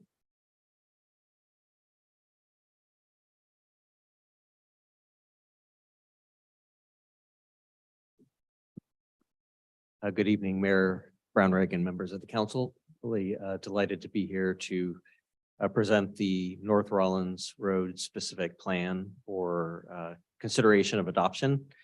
We last talked about the plan at the end of last year, and you saw this or something very similar to this. There have been some changes based on both that meeting as well as the Planning Commission meeting that was that fall. What you did not see and what we've been working on since then is this, which is the environmental review. This is a addendum to the general plan EIR, and our consultant team will provide a little bit more information about what that entails. So with that, I'd like to introduce the consultant team. They are joining us by Zoom. We have Linda Gates, John Moreland, Cindy Ma, Casey Case, and John Mowry. And we've been really delighted to work with them through this process and excited to bring this plan to you at this point. So without further ado, I'd like to hand it over to Casey and the project team. They've got the slides. Hi, so I get to talk first, and I'm so happy. I'm really pleased to be here tonight. I'm sorry, I'm Linda Gates, to present the North Rollins specific plan. This document represents the accumulation of significant hours of numerous community members, providing input to us. I'm personally very happy to have had the opportunity to work with Burlingame as we strove to incorporate the best of the lessons learned in urban planning to create or recreate North Rollins to a special place where people can live, work, and play. Burlingame should be proud that they undertook this effort. So here we are tonight to adopt the North Rollins specific plan. And as you know, over the last couple of years, we've been working on it. The city staff has an opportunity to sort of test drive this a little bit. So I feel pretty good that this is going to work well for you. Thanks. So as I mentioned before, it's built on a foundation of community input. And to this end, there's a lot of local businesses and property owners that would be impacted by North Rollins. So we sought to create a community advisory committee comprised of representatives of the local businesses, local property owners, as well as representatives from the Planning Commission, City Council, to really allow them to have opportunity to provide us direct input on and insights on how it really worked there. We also had a technical advisory committee that was comprised of representatives of the different departments from the city staff, from sort of parks to public safety, all providing their insights to us. We had a lot of people helping us to really tailor this to Burlingame. We were able to meet with the Planning Commission throughout the process, sort of in study session format, in 4 different meetings, and they provide input to us. And then finally, we held two community-wide meetings. They were virtual meetings. We also had a project dedicated website where the community could comment. And then we had 2 city council study sessions where the community could also participate. So we tried to do a very transparent process. And sort of I just want to highlight a couple of things that we heard through the process. You told us you wanted to enhance the underutilized properties, but you wanted to maintain the existing sort of industrial feel of the area. Dog patch was mentioned a few times. And of course, as a city of trees, Burlingame was very interested in creating street tree lined streetscapes. You wanted to create a neighborhood that promoted a mix of residential, commercial, and even sort of creative enterprises. A strong emphasis on art and sustainability, a comprehensive open space system. You wanted to make sure we connected to the Millbrae Transit Center, but still create really a distinct Burlingame neighborhood here. And also wanted to make sure we continued to connect to the greater Burlingame world. So those are kind of foundational things we heard as we move forward. Next slide.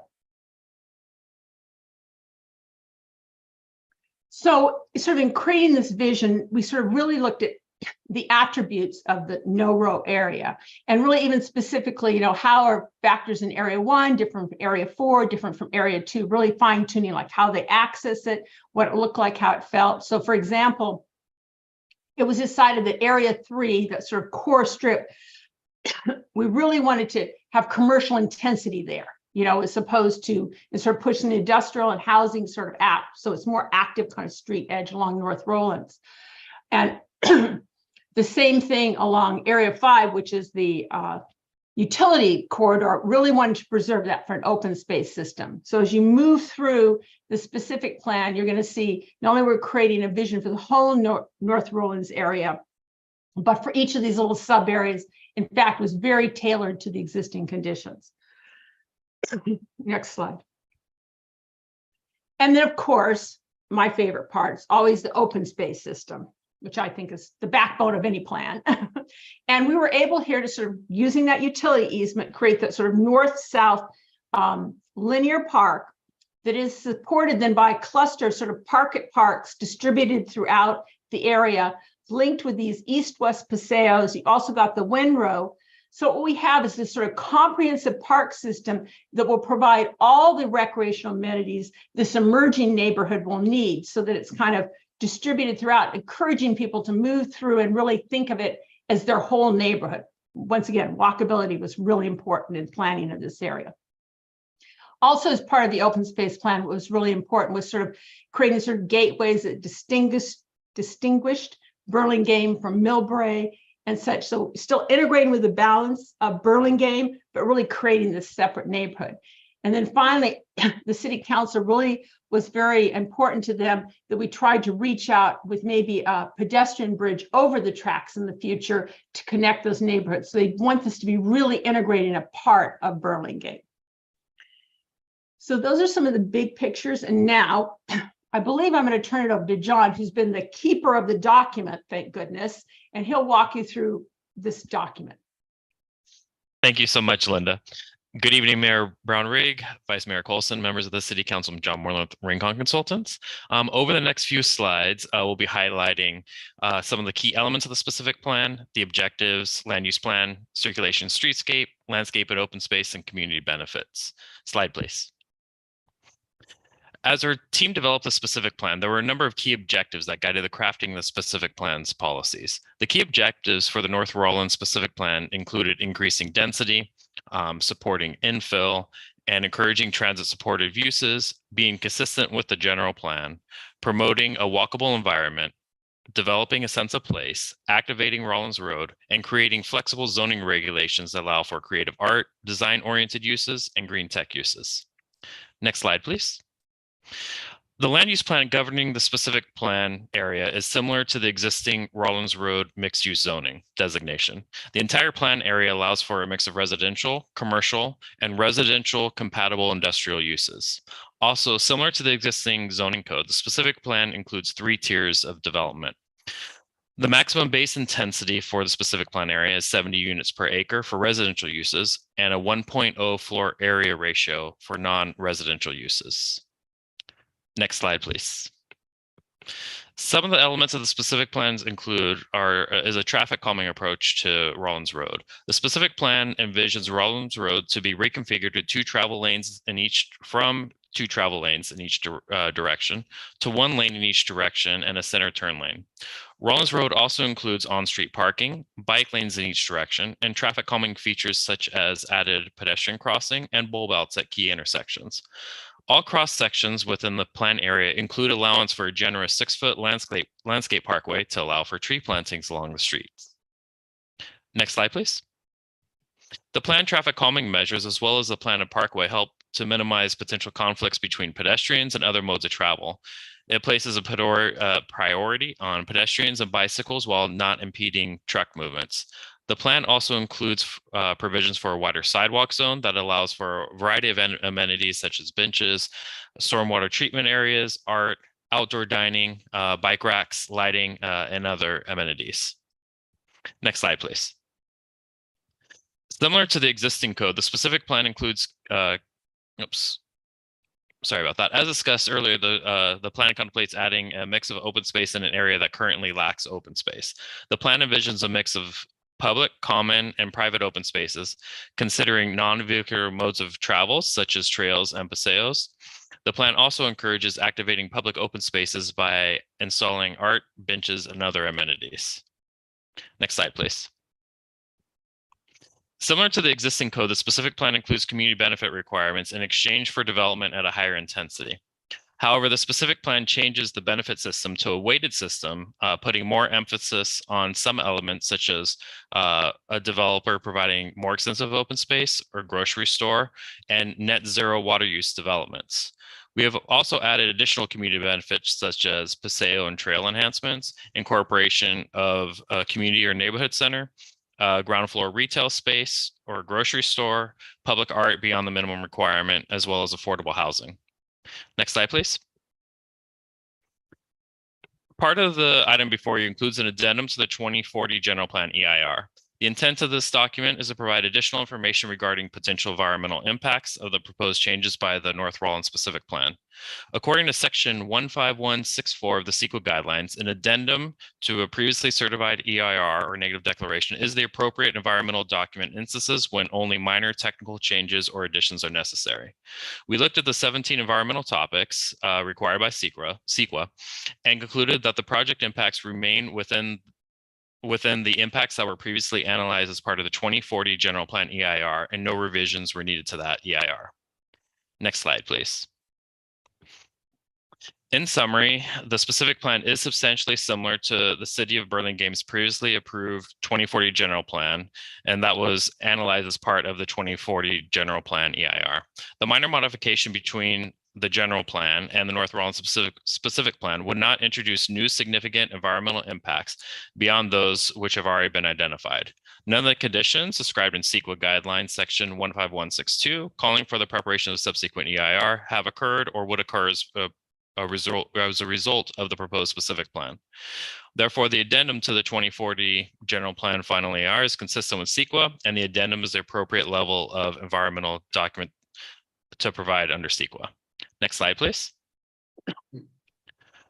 On August 28th, the Planning Commission held a public hearing regarding the North Rawlins specific plan. No one was in opposition to the specific plan at that hearing, but there were comments related to air quality, ensuring that future projects account for local wind and other weather conditions, and providing a route to school. The project EIR addendum includes an air quality analysis and a consistency analysis with the Bay Area Air Quality Management District's 2017 Clean Air Plan. The analysis concluded the specific plan is consistent with the Clean Air Plan and no significant impacts would occur. The specific plan includes guidelines and standards for future developments to account for site-specific conditions such as solar orientation. And lastly, the specific plan also identifies a potential future crossing to the south of the plan area. The Planning Commission ultimately unanimously approved the recommendation to City Council. Slide, please. And now I'll hand the presentation back to Mr. Gardner. Great. Thank you, John. And first, I do want to acknowledge the special hard work of Vice Mayor Colson, who was on the advisory committee, as well former council member O'Brien Keegren. And O'Brien Keegren, they were very helpful in providing guidance on this. Apologies to Mike Murray for getting your name wrong. But in terms of what the council is looking at this evening, there's two resolutions. Should you be ready to approve the plan? Of course, we want to discuss it first and answer questions. But the two resolutions, the first is to review the environmental clearance, and that would be an addendum to the general plan EIR. There have been a few small adjustments to the land use assumptions for this planning area, and that's what the addendum was looking at. Otherwise, it's pretty consistent with what the general plan had already looked at. And then the second resolution is for the plan itself, with any changes or recommendations you may have could be added as well. With that, we have the full consulting team here ready for questions, as well as myself. Thank you. I actually may kick it off with a question, which is what I think about the most. So first, thanks to Vice Mayor Colson and to former Mayor O'Brien Keegren for their work on the subcommittee. And thanks to all of you guys on the consulting team who helped us put this plan together. So I have no problem with the plan. What I worry about is execution. So I happen to think Mission Bay is one of the most amazing transformations of a neighborhood that I've ever seen in such a short period of time. I mean, you know, I wasn't even a kid. I was like grown up, and it was a horrible place to be. And now it is amazing. But as I was reading about the history, because I asked myself, how did they make that happen? It's not just that they had a pretty plan, but they actually made it happen.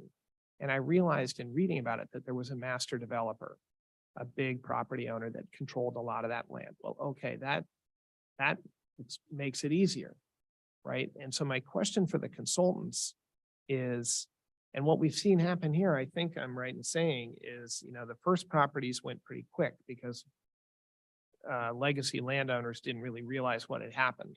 So land could get purchased. But now, of course, it's like the gold rush and all the land has inflated. And so now things won't pencil. And my question for the consultants is, what are the tools that we have to actually make your beautiful vision a reality? What can we do? Because we don't have a master developer. We don't have a single property owner. It's not city property.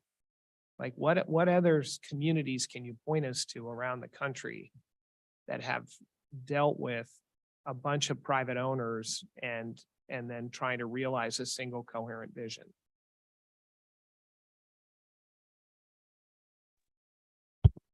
Who wants to take? Oh, Linda, were you gonna say or no?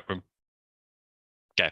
I can start to address that, and thank you so much. Thank you so much for the comment. So really on as part of this, we had a robust outreach program to the property owners. So a lot of the property owners are definitely aware are aware of the plan.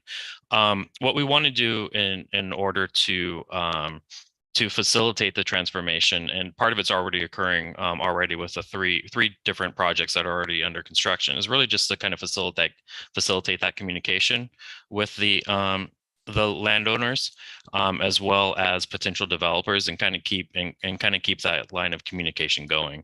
And the other item that I would also recommend too is just really identifying the would recommend some sort of kind of certainty in terms of development. A lot of the state law changes that have happened over past 7 years have really kind of dealt with certainty. And so, and I know Kevin and the staff does a great job here, but just kind of continuing that level of certainty, knowing what to expect, knowing what the rules are, and having that out so the developers can really kind of line their pro formas. If anyone else has anything on the team, it's been a collaborative effort.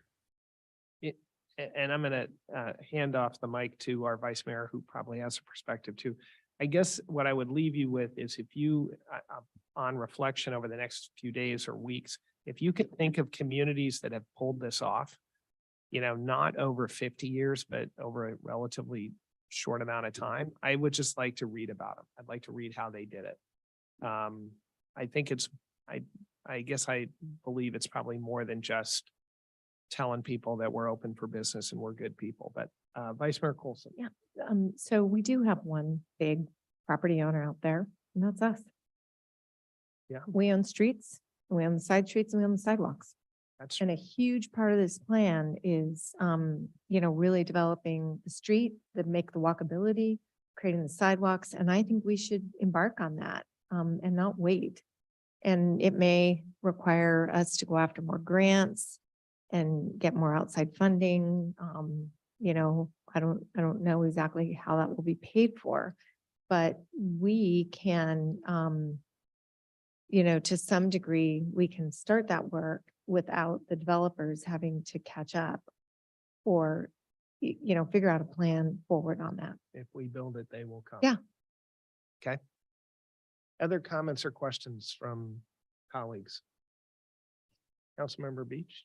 No, I think that's a great comment by the vice mayor. And then when those improvements are made, then there's other community benefits we can yield, that are on the list. So speaking of, I was looking through the community benefits, and at first I was hoping to see childcare like on the bucket list, but then I was really happy to see that it was in the narrative of an additional miscellaneous community benefits. And then in talking with staff, there's some limitations for the size of the childcare facility out there because of the airport, as we discussed in the December meeting, the airport danger zones, if you will, zone 3.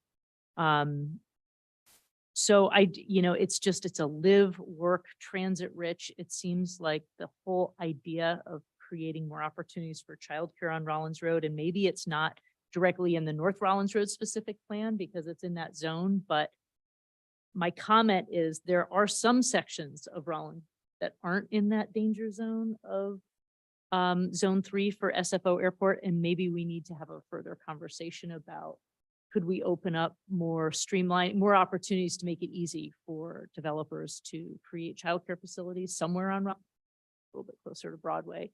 Seems like an important opportunity for bringing in more housing and more, hopefully work, balance. I guess the question I had for Director Gardner is, could you just help us understand the parking requirements in this north zone right adjacent to the transit hub with state law and what we're putting in the specific and in the zone, Sure. how that all plays? I'll speak to that. I do also want to discuss the childcare, so I can provide a little more information on that. But first of all, something that has changed while we were doing the plan is the adoption of AB 2097, which prevents municipality from requiring minimum parking requirements. The plan does still have parking requirements in it, but the vast majority of the plan is within half a mile of the Millbury Multimodal Station, which would mean that AB 2097 applies. The plan takes the approach that these are base parking standards, but an applicant can request a reduction or even a waiver. I don't know how many would actually waive parking completely. We have had one project that was approved that subsequently came back and asked for a small reduction under AB 2097. So that is the process that the plan takes, and why there are still parking standards in there. Okay. For childcare, so the zone immediately south of the Rollins Road specific plan is considered, it's called the Innovation Industrial Zone. And the airport safety hazard zone 3 that we're describing extends down to about Edwards Court. And if you think of Edwards Court, there's a tennis club that's just outside of the safety hazard zone. The Tesla dealer is probably split, like I think the line probably goes right over it. So if you think of that area, you're out of the restrictions that then would apply.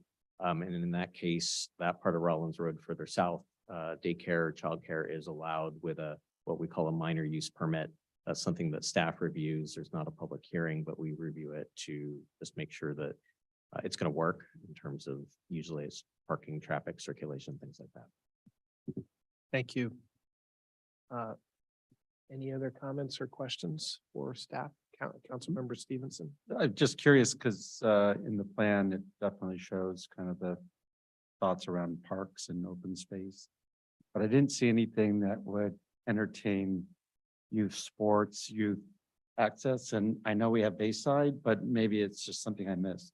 So, No, I mean, well, obviously the Burlingame down there. yes. And there's, I think that, I don't know what the new thing is. There's some badminton or something. What's over there now, where the trampoline place used to be. So I think that just is, Tennis. yeah, it's condition and tennis and there's the prime time has that. So I think it's just conditional use permit down there for that kind of thing.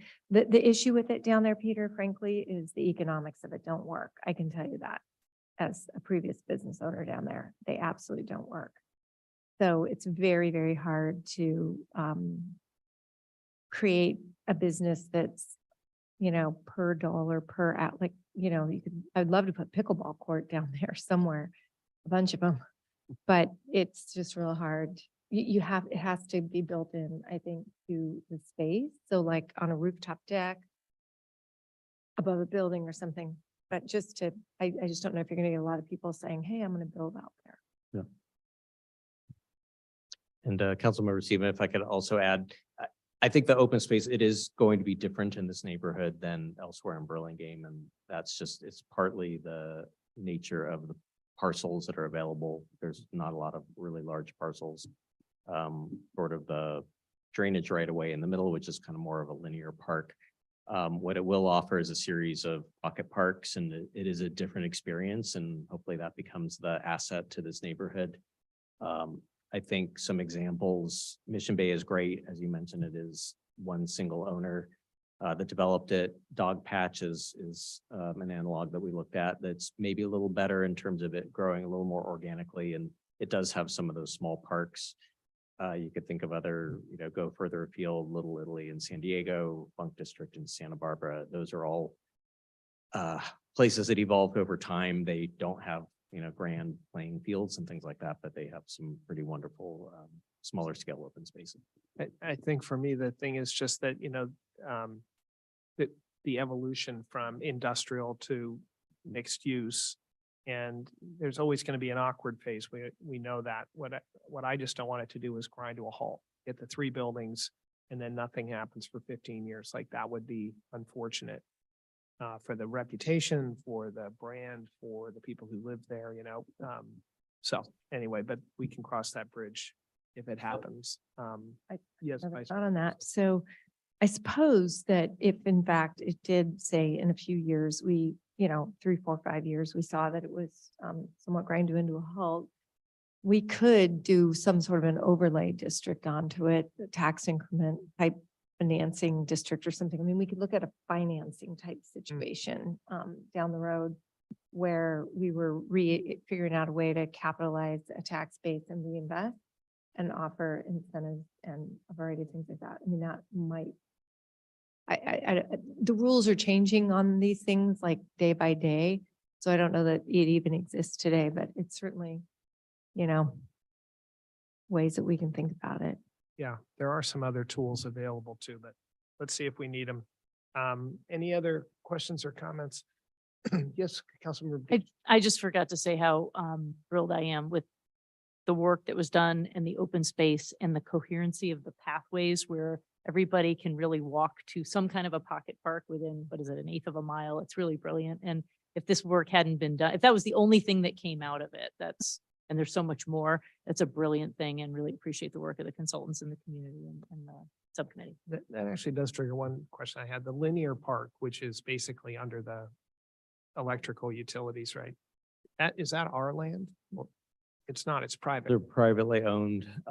We have talked to the owners and they are watching this and interested. I can't say they have a position, but they are attached to neighboring properties, and one opportunity and I think an incentive to having those develop as open space is that the plan does allow the area of that, it's non-buildable, but you can transfer that development, your development rights to the main parcel. So although part of the site is unbuildable, the density is calculated based on the full site area. So there's not really a penalty to having a large portion of the site open space. And in fact, the only thing you can do with it is either open space or parking. So I think there's potential there as properties do redevelop that have parts of that open space that you can start having more of a continuous system there.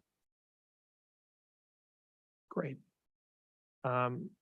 In this case, we are looking for, oh yes, sorry. Thank you so much. I'll open it for public comment. Is there anybody in the public who'd like to speak? Is there anybody online who'd like to speak? We do have an email from Doug Bojack. He says there are some significant and important shortfalls in the North Rollins Road specific plan around parking and bike lane protection. And I asked the council to return the document for further refinement before adoption. Parking reform is a large missed opportunity here. Although the project's stated principles include encouraging and promoting environmentally and economically sustainable development and infrastructure, I was disappointed to see that the city's consultants continue to include parking minimums at all in light of AB 2097, abolishing parking requirements within 1/2 mile of major transit stops. I was further disappointed to see that the parking minimum is set at 1.5 cars for a 2-bedroom unit in a transit-oriented development. That secure bike parking minimums are a fraction of car parking minimums, and that the plan does not introduce parking maximums in a high-density TOD plan. From reviewing the community engagement history on the project website, I don't know if parking maximums were ever discussed, but including them is an MTC recommended policy choice in transit neighborhoods. Adopting this policy tool can prevent future overproduction of parking spaces, as will happen at 1855 to 1881 Rollins Road, when that development builds a garage that will store more cars than required mere feet from the BART station. On a finer level, the plan also suffers from the details which matter to planning work that prioritizes pedestrian and bicycling areas. Mobility guidelines in section 3.5.1 provide for designating class 2 bike routes on both sides of Rollins Road. The Rollins Road cross-section in the document shows 12-foot travel lanes and no protection for bicyclists, resulting in the class 2 lane. However, using 10-foot travel lanes, as NACTO recommends, would have created 4 feet to be available for protected bike lanes through painted buffer zones or physical barriers. And the data show when bicycle lanes are protected from traffic, more cyclists tend to ride, and they feel safer when they do. I don't have any other emails, and I don't see any hands raised.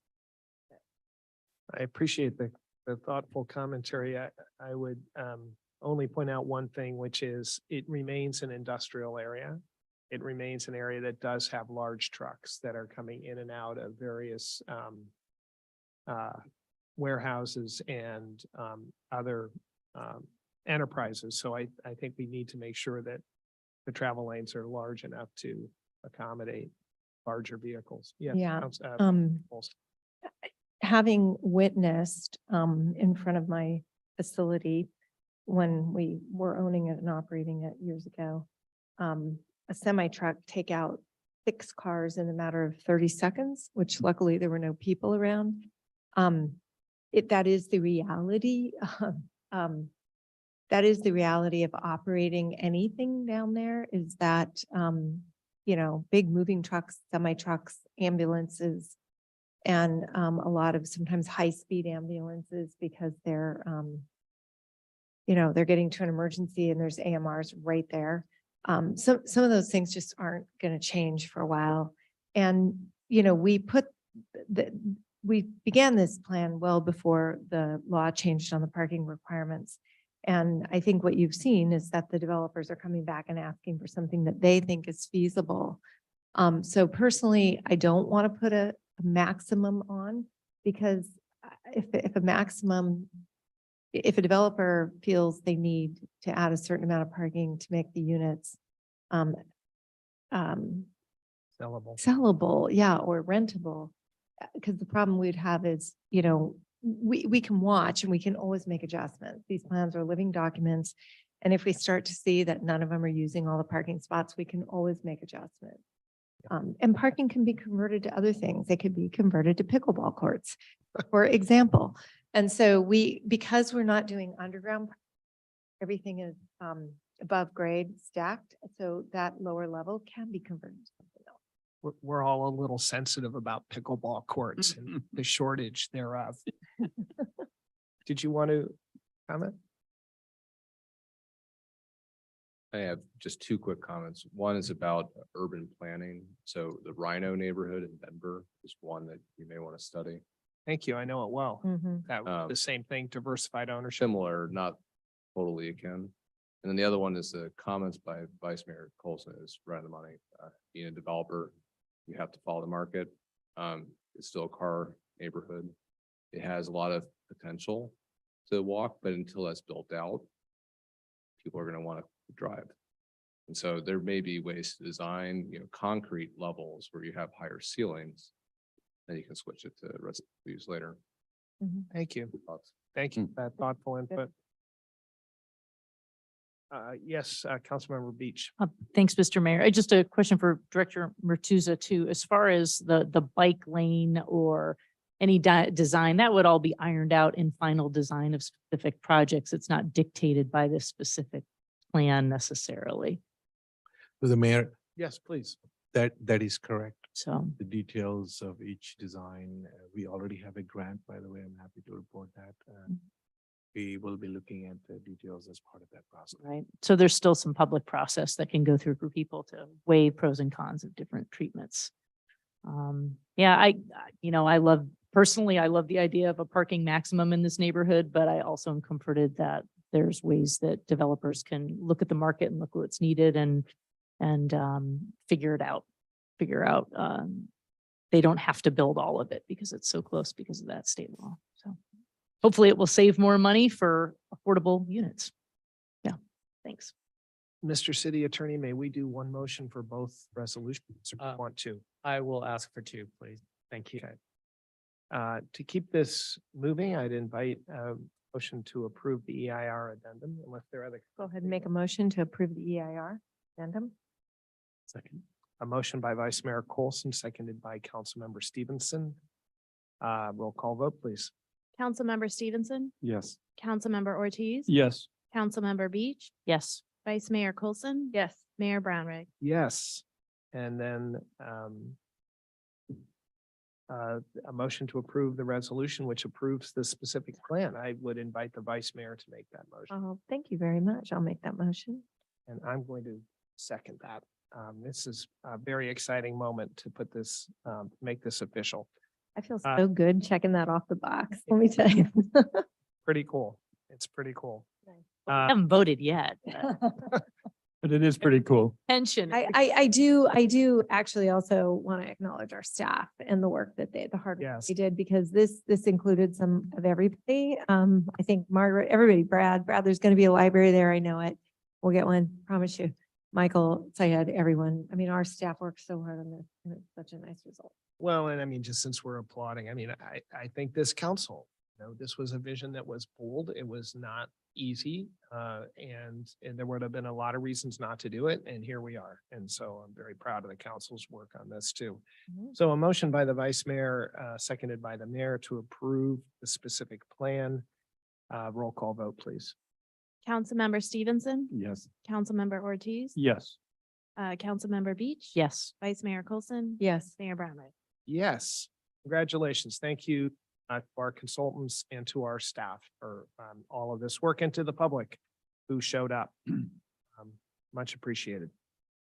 Okay, that takes us on to item 12B, which is the resolution approving an updated art in public places policy, and that's going over to our Director of Park and Rec. Yep, this was a team effort Team between our effort. city librarian and our community development director. So we'll need to take some bows too. And there were other people involved. So I know this has been a long time in coming, council members. It's back in, I'm going to just give you a little bit of history so then I can get you up to where we are today. Back in 2007, the existing policy, which is called Art in Public Places, was established. I think it revolved around a mural at Village Park. And so the process developed from that. Moving over the year, and what the process basically was, if it's in a park or at the rec center, it would be the Park and Rec Commission. If it's in the library, it'd be the library board. And if it was part of a private development, it went through the planning commission. But I think what we learned, especially when we did the Anson Burlingame Public Art Project, that it was missing some bits that need to be updated because we kind of went on our own route. The way that project was different is we had a funding source for it through two very generous donors. The city did contribute some financial resources and obviously staff time to get it up and going. So it was a good experience for us. And I think everyone who was on that committee, and particularly I learned a lot about art and the processes that go with it. What we still don't have is a dedicated funding source for it. So I think what you're going to be looking at tonight is kind of a hybrid for now. But the other thing that happened was the specific plan that you just passed. And so there is an idea of fees in the future that would be dedicated to public art, which does change things. So what we wanted to do is align and update the existing policy to our processes now, as well as take into account what's happening over in the Rollins Road area. And if the fees get approved and it does take effect, the developers can either just put in the art, which will be vetted by the planning commission, or they'll put money into an account. Now the money in that account was only for that area. So as say a park is developed or a library, then the commissions could vet the art that would go in those spaces. And so while our hope at the end of the day, it may look different, we need to get hopefully a funding source at some point in the future. What this new plan does is, because of what we learned, is our commissions, while they're very good at what they do, what they aren't in general, are highly knowledgeable about the art world and public art in particular. I'm lucky on the Park and Rec Commission right now because Commissioner Holtzman has an art background. And so she was participating in the Anson Burlingame project. So I'm lucky, but that is not the forte of our other commissioners. And generally it's just not their forte. So taking off of the plan for the specific plan, having two council appointed art consultants, they will be, living or working in Burlingame. It could be like we had help with Janet Martin, who owns a studio shop, who's very well versed in art. And so she helped with the Anson Burlingame project. We had Ruth Waters, who's no longer with us, but she also worked at the Burlingame Art Center. So what we're envisioning is having someone to help guide our commissions through these decisions a little bit more formally than how we've been doing it before. So in the plan, and you'll have the old plan, a lot of the changes, and we couldn't just make them by ourselves. The plan actually called for a committee of beautification, Park and Rec, and the library board commissioners to help go through the process. And I thought they were very thoughtful. What was great having them as part of the committee is, Brad and I just reread it and we, how you kind of just know things in city processes. What they were able to do is catch some of those loopholes that weren't quite clear or could be misinterpreted. So one of the big ones they were talking about and the questions came up were some of the definitions. Like, what does appropriate department mean? Or public right-of-way? Like, I know what a public right-of-way, but the general public doesn't necessarily know what a public right-of-way is. The document also included just adding these liaisons throughout it. One of the things we do a lot now for noticing is we use, obviously, the e-news. We have social media, at which all our departments do, and we push out information all the time. So when we notice these projects doing it in a broader way than we were just publishing in the newspaper, which a lot of people don't read anymore, and it's such a small circulation. And then noticing the neighbors who are near that area that could be impacted, say if it was in a public space out in a park. And then one of the ones was the on loan. I don't know if I think Brad has an on loan art in the library. On loan mural. But it was something we clarified because it wasn't very clear and it's not something, but maybe it's something we could do more of in the future. And obviously fixed a lot of grammatical errors that were throughout the document and fixed the layout. And so we met with our commissioners. They had the plan. We had some back and forth and we cleaned up the document. And the document you have tonight is the final draft for you to review. Besides those updates, I don't think there was much of anything else that changed in it. No, I don't think there's anything. So I don't know if any of the council members have any questions about it, or you have any suggestions for it, or hopefully you did not find any more typos. Thank you for the presentation. Colleagues, any questions for our team? Councilmember Beach. I do, and I apologize. I didn't think to email this in advance. Thank you for the work on this and the thorough process that went into it. Two questions. The section about removal of art, which, there's a paragraph about removal should be seldom employed action that operates with strong presumption against removing works from the collection, undertaken only in extreme circumstances and primarily when the condition of the artwork makes conservation impossible or technical or financial reasons. And I'd just like to understand if there was a discussion on the committee about that. I could imagine maybe there's rotation at some point. Maybe that's a different category of art, but that just seems like a very strong statement. And I think there's great reasons for having process and leaving art, but maybe there's things that are less permanent, more permanent. I didn't know if that was something that were discussed or not really an issue. That really, no. We did clean up that section and Commissioner Boltman did have some questions about it, but it did not raise to any significant threshold.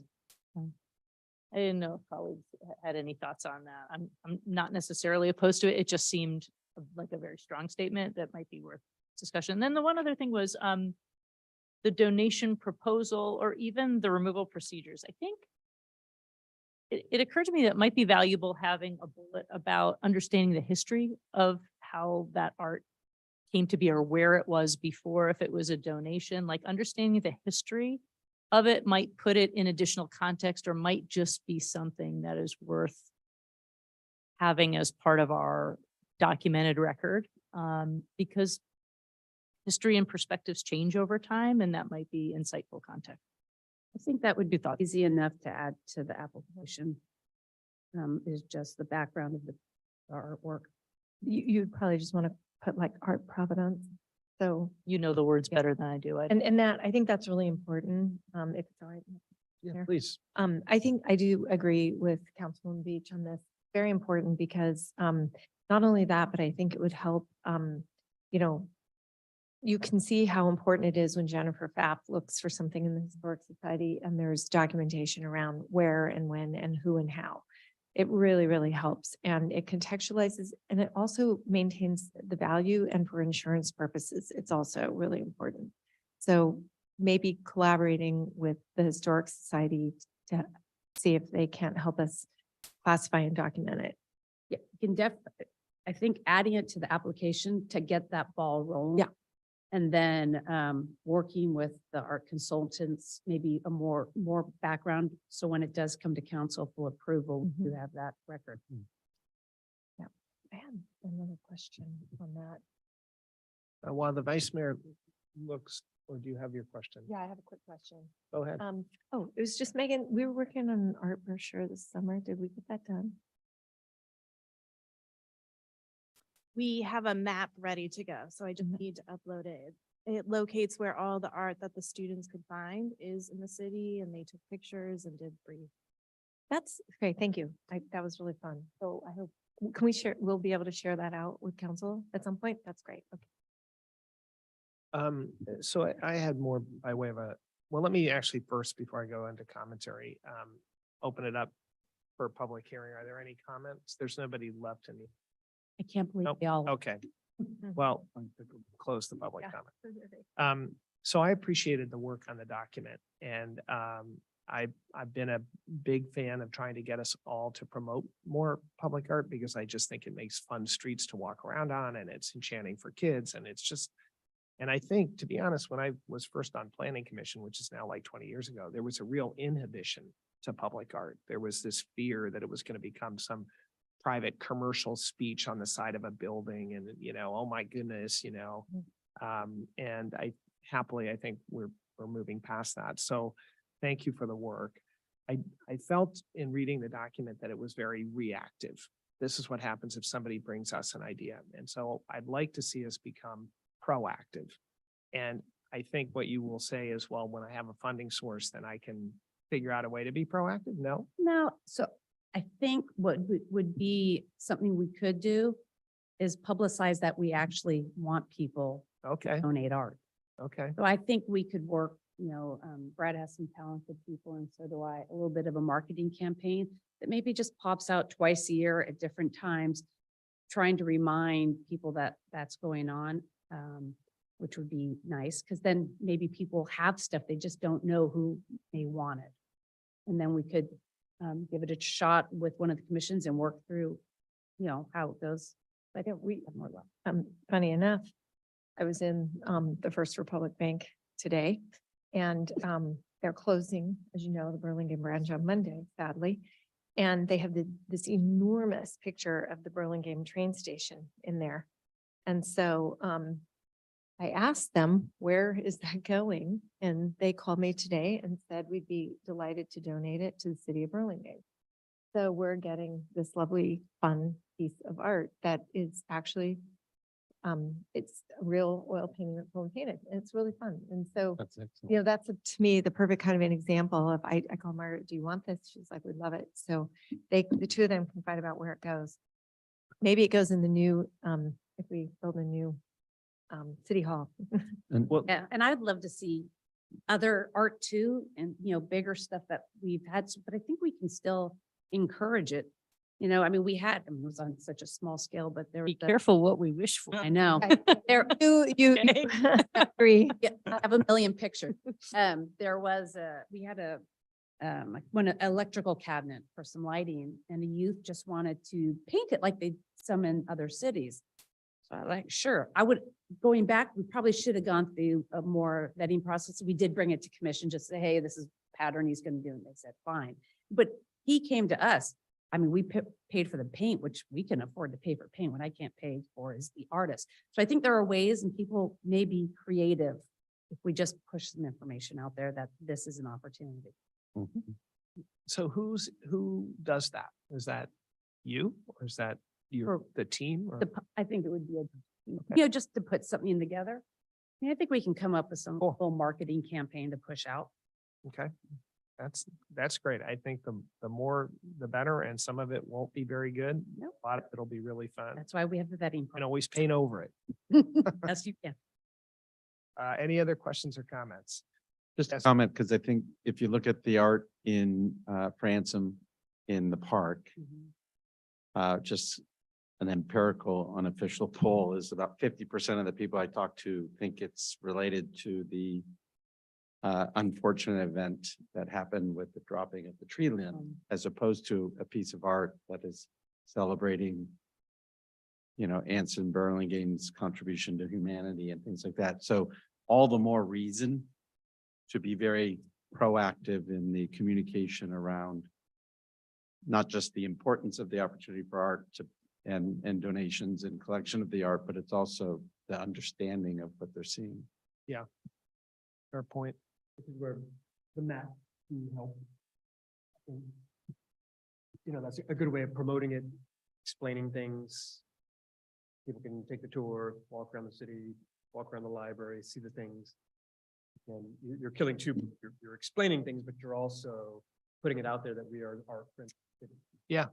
And creating those fun moments when you find the owl or the beautiful art that the vice mayor and others helped put in our community center. I mean, Just going back though, one thing. So Margaret, I do actually, we have a pretty interesting and good, robust decommissioning. It's a decommissioning process at Bololi because we end up with a lot of art and antiques and things. And we just redid it. Why don't I get that to you? Because I think that's what you really want to have is like a decommissioning policy. So that when a day comes where maybe, the art is just tired, old, it needs to go to a new home.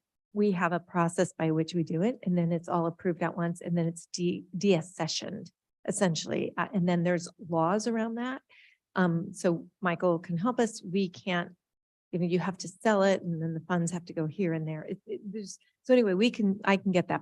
I can get that for you. Great. We can always update the policy as new ideas and processes come along. A lot of the donors want it back. Once it's, the donors will take it back. Yeah, and there's actually some laws around that. So you would, instead having them donate it, you would have them loan it. So that when it's done, it goes back. If they give it, take a tax write-off on it, and then they want it to come back into their collection, we cannot give it to them because of the way the tax laws work, I believe. So it's complicated. So, but we can figure that all out. and just before, this also needs a resolution, does it, to approve? Okay. Just before we vote on this, you did allude, and I'm sorry, I'm getting a little bit tired. My day started very early this morning. You did allude to a public art fee, did you? An impact fee? You can explain what's going on. Yeah, so part of the Rollin First Specific Plan does include a proportional public arts fee. And we're looking at that as kind of like a beta test to see how it works. And if it works out well there, then it's something we could look at citywide. And it provides options. There could either be direct funding, or if it's a development project, they can apply if they have their own idea of what kind of artwork they want to install. And then that's credited against what they would have paid in a fee, but still we want the liaisons to help with review of that And should it work, it's it's our beta test enrollment drug. Great. Thank you for explaining that. I missed that element. Colleagues, I feel like this is obviously a consensus here. Who'd like to make a motion and keep this agenda moving? Mr. Mayor, I move to adopt the resolution approving an updated art and public spaces policy. Not public art, we learned, right? From our friends, art and public Second. spaces policy. A motion by Councilmember Beach, seconded by Councilmember Ortiz. Roll call vote, please. Councilmember Stevenson, Yes. Councilmember Ortiz. Yes. Councilmember Beach, Yes. Vice Mayor Coulson. Yes. Mayor Brownrigg. Yes, with enthusiasm. Thank you very much for putting that together. That takes us on to 8D, which is accepting the Burlingame Age-Friendly Action Plan. Mr. Mayor and Council, I'm going to take the lead on this one, even though Director Glomstad and I and Councilmember Colson and former Councilmember Keegren were the leads on this. This started back in 2020 during the lockdown, when through the state's initiative of getting age-friendly city plans through all the counties and cities. I think it was Supervisor Canepa that was really pushing it for the county. And at the time, Mayor Keegren brought it to Burlingame. She started a committee, and I was part of that committee. Director Glomstad, a bunch of volunteers, we had trustees, we had different commissioners. Did a lot of hard work on figuring out, what were the positive attributes of an age-friendly city of Burlingame already has, what do we need? Did focus groups, surveys, what's that? Lots and lots of meetings. Lots and lots of Zooms in the beginning, because like I said, it was during the lockdown. Anyway, we are at a point where we are presenting actual plan. It's taken a lot to get here, and this is not perfect by any means, but it's just like a strategic plan. It is a work in progress, always. But it will get us to, it's a good starting point for us, the other department heads and the public to start reading over this, checking things off as we get things completed, added new things, because like I said, it'll never be finished, but it's a great start. And I want to thank Councilmember Colson for pushing it, and my taskmaster here, Director Blomstad. She poked me a lot for doing some of the formatting on this. So anyway, questions, comments, rebuttals? And Stephanie Lee. And Stephanie, sorry. And former mayor, Yeah. or former councilwoman. Yes. O'Brien. Definitely, especially. She was really. Yeah. I guess, my only question is, so what are some of the first things that happen as a result of having the plan? What will we do? Well, so the plan itself is broken up into 8 areas, 8 domains of livability. Okay. And so each domain has different action items to get done. So, I think first thing is, the different departments will have to go through, like library, we'll have to go through and pick out some of the things that we have on slated to get done for the future. Same thing with the different departments. There's a lot in there for transportation, housing, things like that. So There's like, for an example, Councilwoman Beach suggested the Vision Zero plans, like that's incorporated in there, Right. So for seniors. So like when those things get done, they'll get checked off, and then I think probably have to look at it maybe every 2 to 3 years and check a few things off, and then there's just add new things on. So it's really kind of this living document and you need this because you have within 2 years of getting age-friendly certified, you have within 2 years to put your plan together. So we just needed to get the plan in their hands in order not to lose our certification from the beginning. It's just part of the process. And then there continue to be grants coming through the county that we could eventually, if we needed a refresh in a couple of years, we could go to the county again, I'm sure, if we needed more assistance. If I add, I kind of see this a little bit like the Parks Master Plan. Yeah. But it does a couple things. Some, it's a framework of where we want to go. Mhm. Some of the stuff just happens organically as we do sidewalks and as we do roadways and we do walkability in different areas. And so it's just going to happen. You're right. So we'll have to look at it and check it off. But it also is helpful when we go to plan a project. Like when we go to do a playground, we go back to our Parks Master Plan and say, what were we looking to do in this park? Are there things that we could capture to take care of? This could be the same, used the same way. So when I look at a park, I'm going to also be looking at this to see if we can add some of those components of where we're going with it.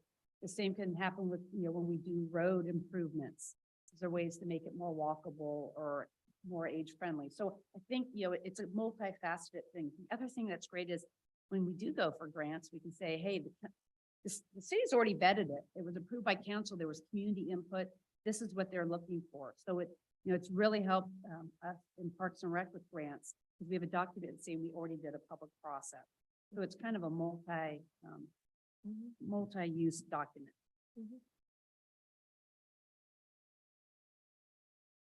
What do we? need? Perfect. A motion to approve it? To Oh, adopt. public comment. Oh, sorry. Is there anybody in the public or online who'd like to speak? Really? Okay. But we did have a lot of comment. had a lot of public input along the way. It's probably a little beyond our senior citizens. Bedtime. Time. Okay, so with that, unless there are other questions or comments, I'd welcome a motion to approve. I'll go ahead and make a motion to approve. Second. Motion by Vice Mayor Coulson, seconded by Councilmember Stevenson to adopt Burlingame's first age-friendly action. Roll call vote. Councilmember Stevenson, Yes. Councilmember Ortiz, Yes. Councilmember Bede, Yes. Vice Mayor Coulson. Yes. Mayor Brownrigg. Yes, congratulations to the team working on that. That's great. Yeah. Okay, it is a little bit later than usual, and so I'm going to keep us moving right along. That takes us to council committee and activities, reports and announcements. Does anybody have anything they'd like to share? I will share Councilmember Beach. Super brief. Transit Month and Caltrain is offering huge discounts to try to really welcome people back. So check your fare structure. Kids are nearly youth 18 and under are I don't know, $1 ride or something. It's really remarkable. So check out the fare structure and please ride public transit. Great. I'll just quickly report that I represented council at David Chai's Memorial. It was a wonderful event. It was at least 100 people there. And everybody talked about Anson Burlingame. So amusing to spend so much time with somebody who had never actually lived here. But anyway, so that was a nice event. And then secondly, with our Director of Public Works met with the CEO of Veolia North America. We are still in contract negotiations with Veolia, and there are a couple of things that they need to work out, but assuming that it does, this is the 50th year of our partnership. Yeah, so once the contract is concluded, we hope it's concluded, then we'll look at celebrating the longest ever public-private partnership in water facilities in the US, which is kind of amazing. So I thought I'd share that. If there aren't any other items, then I would ask for future agenda item. I have one, and I did this because I knew Lisa would be here. Syed, you're in trouble. My response would be consider after it comes back. That was the I'd correct like to response. suggest, obviously, I need to have a second, so I haven't talked to anybody. But I've been approached by the county. They have an updated approach to permitting for tobacco sales. So this council has been pretty aggressive in banning flavored tobacco for kids, taking other steps. The county suggests, and they have a template for a permit process, because in 2 surveys over the last 3 years, in one survey, 20% of retailers were selling to underage decoys, and the other survey, 10% were selling to underage decoys. And then the argument is you know, it's one thing to find people, but if they're actually their permit could be at stake, we think they'll take it more seriously and not sell tobacco to underage kids. So that struck me as a pretty good idea to talk about. A number of other cities in the county have already adopted this. So I'd like to suggest to my colleagues that we table it for conversation. I think Lisa would be open. Well, and I think we're gonna be doing, tobacco. Yes, Mr. Mayor, if I may. Please. So the city attorney's office, in conjunction with Kevin's team, will also be bringing you an update on the Broadway smoking ban in October. And we're thinking of providing that as a forum to talk about other smoking related issues. So we could certainly add this Great, to part of that discussion. great, perfect. So that was already in the hopper. Okay, well, I didn't know that. So Yeah. still a good idea. All right, thanks. I appreciate it. Any other items to add? All right, seeing none. We obviously have minutes and so forth in our packets. I was asked to close, and I'm glad I was because it makes perfect sense to close in honor of Jerry Coleman, but I will ask before I do that, is there anybody else Yes. colleagues would like to close? Yeah, there is. Hobart Smith, you may recall he was very involved in our youth AYSO program here. Passed away 2 weeks ago. Very sorry to hear that. We'll add him in. Okay. I'll just mention brief, unless there's anybody else. Seeing that, I'll just mention briefly that Jerry Coleman served the city as our city attorney for 22 years. We have a history of keeping our attorneys a long time, as long as we possibly can, especially the really good ones. And he was a remarkable city attorney. It was before my time largely, but I heard a lot about Jerry Coleman. He was also very active in Lions. He was a volunteer driver for the senior center in Sebastopol, where he and his wife Mary moved in 2011. I recall reading that he, the Historic Society would do their historic dress ups, and he would dress up as Anson Burlingame. Actually, That's one of the things that he liked to do. He had. It almost seems like a more quaint time for Burlingame. So the issues, he had to deal with the billboard. You guys remember the billboard so there was a big fuss about the billboard. Yeah. That was one of his things. remember. Monster homes, you remember that debate, that was his era. And so he had a lot of issues to work on, and he did a fantastic job for the city. So we will close tonight in honor of, forgive me. Hobart Smith. Hobart Smith and Jerry Coleman. You join me for a moment of silence.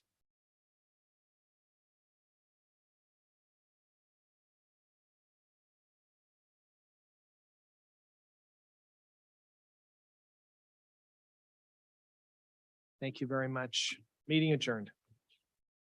Thank you, Mr. Mayor. Thank you, guys. Yeah.